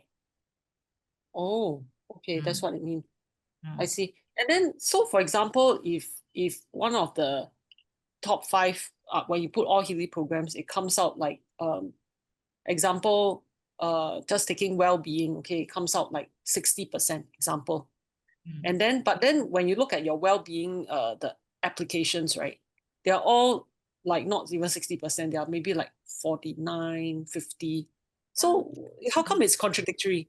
It's like under all Healy programs, it's trying to tell you, oh, there's something. But then when you, okay, example, well-being or whatever, the app, and then when you go to the app itself, then all the numbers show you is very, normal. Then how? Yeah. So is there an issue or no issue? You get what I mean? It's not contradictory. Okay, as long as it shows up in your top 5, okay, the top 5 will show you the urgency. Yeah, okay. So example, like I say, if well-being comes out 60%, then after that you run your well-being app, which is actually example mind, spirit, and body. All those are like 45% of 51, 52%. So what does that mean? Okay, So that means it's important and not urgent. So you have urgent and important. You have urgent, not important. And then you have not urgent, important, not urgent, not important. Correct now? So if it comes out in your top 5, meaning that they are important. Otherwise, it will come out. Okay, now. If when you go inside, if the percentage is high, that means it's urgent and important. Important, urgent. If it comes out in the top 5, it's important, but it's not urgent. Like your well-being and all that is important because it appears in your top 5. But the percentages shows that it's not that urgent. You still need it. Okay. And then, okay, so now basically I have 2 questions with regard to my issue. So I've actually in my 30s, I had this benign paroxysmal vertigo, positional vertigo. So that means at certain position, it will spin. And of course, this is supposedly caused by ear crystals that are dislodged. Don't know how it happened, why it happened. Went to CTC. I mean, I've learned to manage it by relaxing the jaw area and also doing Epley maneuver, to supposedly bring it back to position. You have to turn your head at certain angles, and after you spin like crazy, and then after that yeah. So, I mean, what can I use to? What do you get when you do your analysis? Because I analyze. So no, I mean this issue has happened for many years already. It's just that I'm just wondering, for cases like this, what do you do? My analysis not usually, in fact, it's very varied. Every day is a different thing. But I know that I try to put under coaching advice that is like I will have a good sense of balance as something to help me manage this. And then, I mean, I've learned to manage this issue for I would say coming to 2 decades already. So you do not want, if you want to control, there are a few ways. For example, if because this is part of the head, because there's no ear program, correct or not? So you can actually I think got ear harmony. I think ear something, there is a ear harmony under digital nutrition. Yeah, only in the nutrition, but everywhere else you don't see any ears. So ear is this part, right? This section here. So you can either use the brain.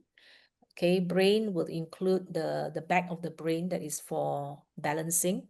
Okay, then you have the thalamus, which is for the inner ear. Then you can do head, anything that's for the head, bioenergetic harmony. You can use chakra, crown, and the third eye chakra here around this part here. You can also use the sinus program at Healy because ENT, ear, nose, throat, is all related. So you can use the sinus. So it depends also on the, what comes out. It can be your liver, it can be your kidney as well. Okay, because certain type of vertigo is actually kidney liver related. Yeah. Then yeah, I mean sometimes okay, I know that what sometimes can trigger, for example, they say stomach wind or something like that. But no, this one is purely the positional vertigo, because I know when those issues come, like you have stomach wind or liver heat. Okay. Yeah, I mean of course it can trigger. But this one, even without this issue, yes. Yeah. Do you get chakras often? Do you get chakras? Once in a while. Okay. So if you have even throat chakra, because throat chakra, the lower brain is balancing, right? So you do your crown, third eye, throat, head. There's a sound of silence in MagHealy, which is for the ear. So you can try that. Yeah. Okay, so head, brain, harmony, sinus. Sinus is under what? Digital nutrition. There's one under MagHealy. Oh, MagHealy, okay. Yeah. Okay. So yeah, when it comes to MagHealy, I think the issue now is that whenever I remove the MagHealy from the charging cradle, charging port, it doesn't work. Okay, that means it's a battery issue. If once you remove, if you can connect while it's on the port, and then once you remove, you put it at number 2, it doesn't connect anymore, it's a battery issue. Oh, okay, then you have to go back. So then you need a replacement. Okay. Okay lah. So oh, I see. So numbers that are below 30, below 40 is not so good. I don't know. I always thought it's like as long as below 50 is okay. Oh no, sometimes I see some numbers that is like 30 something. Okay, all right. Thank you for your question, Grace. Okay, Valerio, Stefan. Hi, Christi. Yes, hi. Yes. I'm so very glad that you clarified the issue with the high wave. I too was under the impression that with the high wave, you don't actually have currents. The currents are actually only between those two metallic elements on the high wave, and that current actually carries the frequency. Then the frequencies are vibrated through the whole body, as even Marcus has proved, by measuring in various places. Now, with regard to the implants. Yes, there was somebody in the meantime that said that they had an implant that was not metallic. I know they have plastic, they have rubberized, they have all kinds of these implants. There's no issue there. There's no metal. I'm also glad that you raised the subject of metallic implants. I for instance, have a tooth implant. Metallic. I also have, metallic, I don't know the exact English term, that covers the tooth, Crowns. Crowns, yes. And again, no problem, and I'm using currents. Actually, I was using also the time waiver. I had Lyme disease, and this is the way I got rid of it. So no problem whatsoever. Now, with regard to the warming, I was thinking maybe if I felt anything. Honestly, no, nothing. I think it is also very related to the person, whether the blockage is around the place where the implant is. And I'm a Healy director, and I have many people that I work with, and some had implants, and they chose on their own to use it to speed up healing and so on. And I must say, I found nobody, really nobody, not only me, that had a problem with the implant. Now I'm very happy that you cleared it up. It's only about maybe some heating, some discomfort, something like this, not necessarily something happening, really wrong to the person. So that's also very, very important. So I think I got all these answers correct, right? Yes, yes. This I wanted to clear. Now, coming a little bit to the topic of today. What I observed with me was that I have on my feet sometimes some vessels that get a little bit darkish. But then I usually work with Healy. I never made the connection. I usually work with it. And I could see that those vessels or maybe a skin coloring appears and it disappears apparently on its own. So this may be because Healy actually helps me remove blockages that actually stand at the cause of. I got it right? Yes, yes, correct. Yeah. So if when Healy do the unblocking, so once the blood, the fluids, the lymph are flowing smoothly, then the toxins is the one that cause the darkening of the skin. Yeah. So once everything is flowing, then the toxins is actually flushed off, then your skin will come back to its normal color. Yeah. Okay. I really appreciated really a lot what you explained about the functionality of the vessels and the connection between the meridian and the corresponding vessel that had, blockages or varicose veins, something like this. That was something I didn't see. In terms of diabetes, I very much like the wave application, the Healy Advisor, that actually gives you also a therapy. And that one gets to be very, very, very, personalized. Because when you put Healy on your own with wires, then it will adjust to the way your body reacts. So I really like that. However, I lack support because they get only the programs for Healy. I lack support from MagHealy. There's no Healy Advisor for MagHealy. I wish there was. What's your experience? What would you use? Okay, you can do the analysis. In Healy, in the Healy device, resonance analysis MagHealy. Yes. You analyze there to find out which Healy programs you need. Yeah. Okay.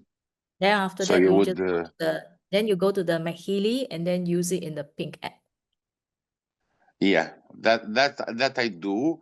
I was thinking of something like the therapy that the Healy Advisor recommends with all those programs and how they should be applied when, morning, evening, noon, and so on. They're very, very nicely crafted. I mean, I really love that app. Okay, so that's the only answer that you have with regard. There's nothing more. You wouldn't say. Consider these programs as a recommendation. You can find the equivalent in the MagHealy and then follow the advice from the Healy Advisor. Yeah.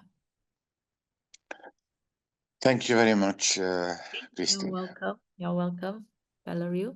Okay, next one, Manon Mani. Hello, Christi. I am Manon Mani Venkat from Pune, India.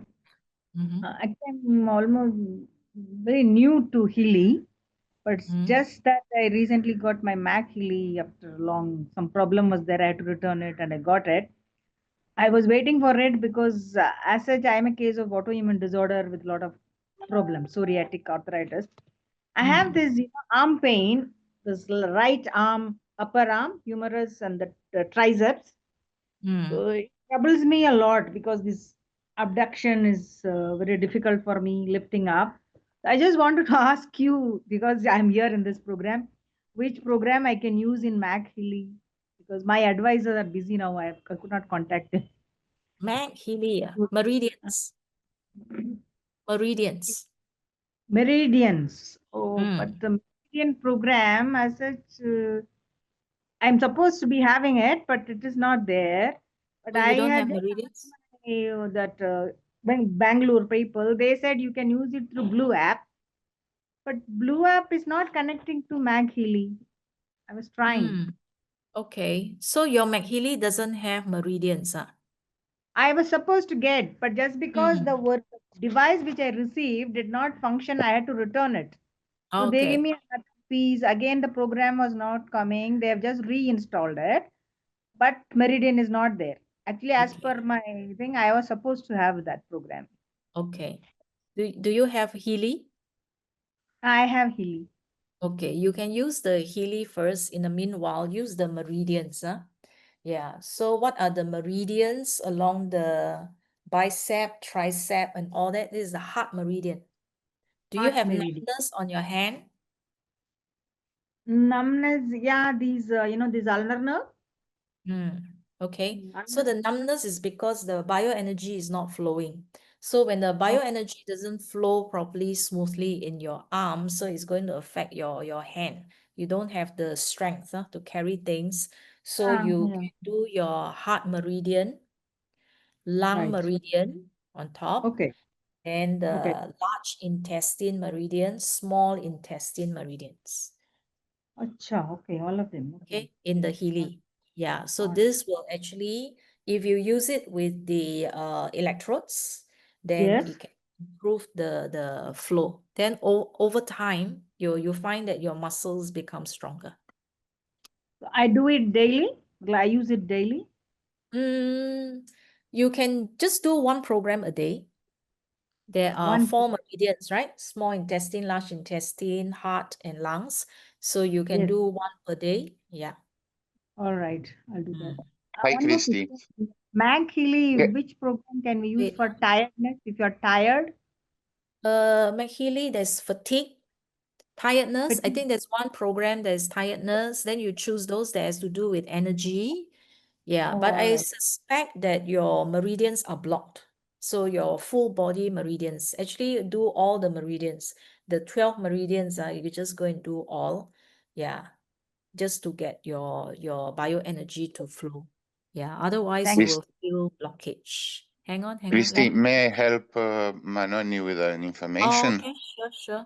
I had the same problem when I transferred my Healy.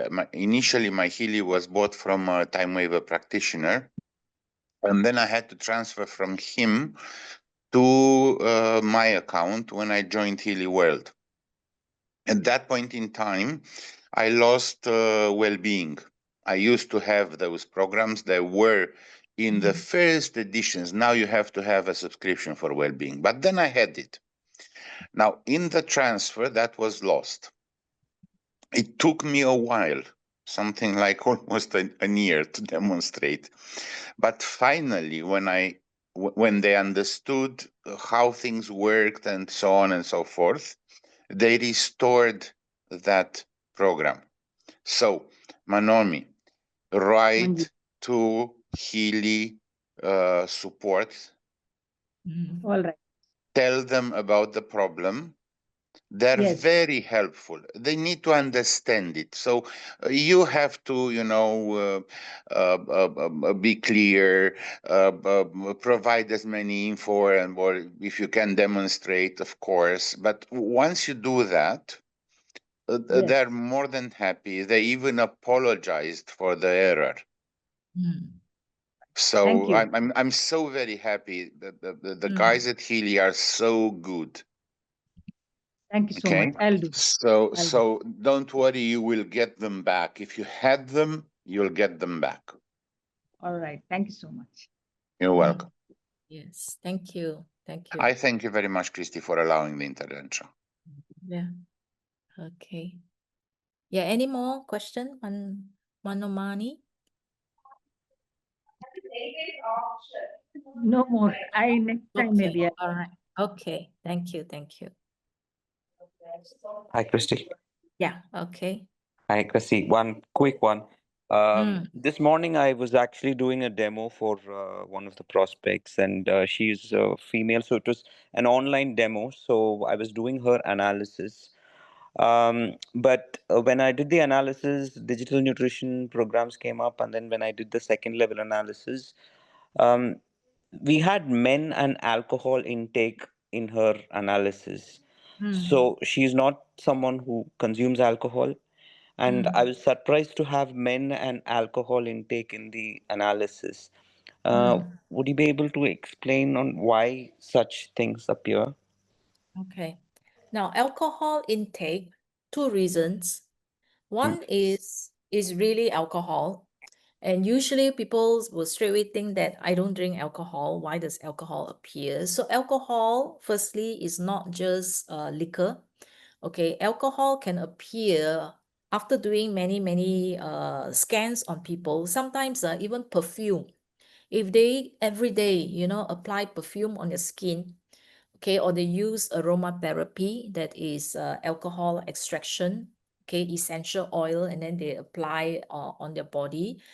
Sometimes it could be dessert, that one time it was tiramisu. Somebody ate tiramisu and it has the coffee liquor inside and alcohol appear. Sometimes it could be air freshener. It could also be sanitizer, hand sanitizer. Okay, let's say if she does not use any of these, alcohol intake will appear, because alcohol intake is basically to support the liver. So it just happened to be a good match with the person. That means it's actually for the liver. That's all. Yeah. Okay. Yeah. Somebody said homeopathy also may have alcohol. Sometimes people take herbal medicine, may also have alcohol. Yeah. So don't have to worry. If this person doesn't have any of these sources of alcohol, then you just take it as it's just for the liver. That's all. Okay. Support the Wonderful. liver. Okay. Yeah. And why does Men. men come up? Men? Yeah. Whether it's men or sometimes women get prostate program. Okay. And then they also get men get mature women. Have you come across men when they analyze, they get mature women? Yeah. And you analyze women, they get prostate, and they get men, all these, it doesn't matter. Sometimes elderly people, when for digital nutrition, it come out for them child. Then they will ask, hey, I'm 60, why child comes out? So it's not the name of the program. You have to see what the program is for. The program for child is what? The child is growing, right? So a child is for muscle building and bone. So for elderly people, they can get child because that's what they need, bone growth and muscle growth. Okay, so men means that these are hormones, testosterone. In the prostate, you have prostaglandin. Okay, so if female get prostate or man, okay, two things. One is to build muscles, you actually need testosterone. Okay, for sleep, prostaglandins, which is the prostate hormones for sleep. Okay, sometimes is they are either too aggressive or not aggressive enough. Right. So if they are too soft or over reliant, they can also get more male hormones to balance up the femininity and the masculinity. Okay. But if this is digital nutrition, I suspect is more hormonal based. More hormonal. That means to balance the male hormones. Yeah. Makes sense. So you have to see whether, how old is this person? Young or old? She's 46. 46, so you got to see whether it's because it's also at the time where they have menopause. So it's a hormonal imbalance. The male, female hormones are all imbalanced. So this is where they have to balance up the hormones. Yeah. So basically these are just nutrition. That's all. It's okay. Got it. Got it. Thank you. Thank you. Okay, you're welcome. Hi, Christi. I remembered I forgot something. I had a question. I didn't exactly know what to answer, and it was not obvious on the scans. I had another prospect that asked me about frequent fungal infections. Fungal infection, okay? Yes, either mouth or genitals. She was complaining about recurring fungal infections. Yeah. So these are residue. I had one talk where I talk about this type of detox, why we need the detox. These are residue. That means once you had your first infection, although it has healed, but there are residue remnants that are actually hidden in between your cells here and there and all that. So when your immune system is low, it actually act up again and then give you a recurring infection. So besides the defense, which is the immune system, support the immune system, the next thing is to do all the impurity program. Okay, all the impurity program. Go cycle pure, and then bioenergetic harmony, you have impurities, and then deep cycle, you have clean all. Okay, so just do one whole big round of detox. Use all the detox programs to get rid of this. And then under power of 3, there's a zapper. So use the zapper as well in case there are fungal spores, parasites, whatever, just get rid of everything. Yeah. Okay. Thank you. Okay, you're welcome. Hope she buys the Healy. But now I have an answer to come back to her, follow up. Yeah, correct. These are all without being, pushy. It's look, I asked an expert, and I got this answer for you. Yeah, residue. People These know are that they care. Yeah. Yeah, residue in the body. Thank you. Okay, Catherine. Okay, I got to end soon. Okay, last one, Catherine. Yeah. The rest of you, if you still need the answer, you can write to either Healypedia, email me, or send a message to me, because I need to pass this Zoom back to somebody who has to give another session at 8 o'clock. Hi, Christi. Yeah, last one, quick one. Hi, Christi. I'm Catherine. Hi. Okay. Can Healy help in people with sleeping apnea, with very large snoring at night? What program actually can help? Okay, so 2 weeks ago, I actually gave one session on sleep. So sleep apnea is covered under that. Yeah, so you can either go to Use Healy, my YouTube channel, to look for it, or you can go to Healy World Learning Hub to go and look for the sleep session. So it's covered in the sleep. Okay. All right. Thank you. Okay. Yeah, thank you. So I really got to go, because 8 o'clock somebody is doing the next session in Chinese. Okay, so I put my contact there. You can text me, okay, and I will answer your question through text or email. All right, okay, thank you. Bye-bye. See you next week.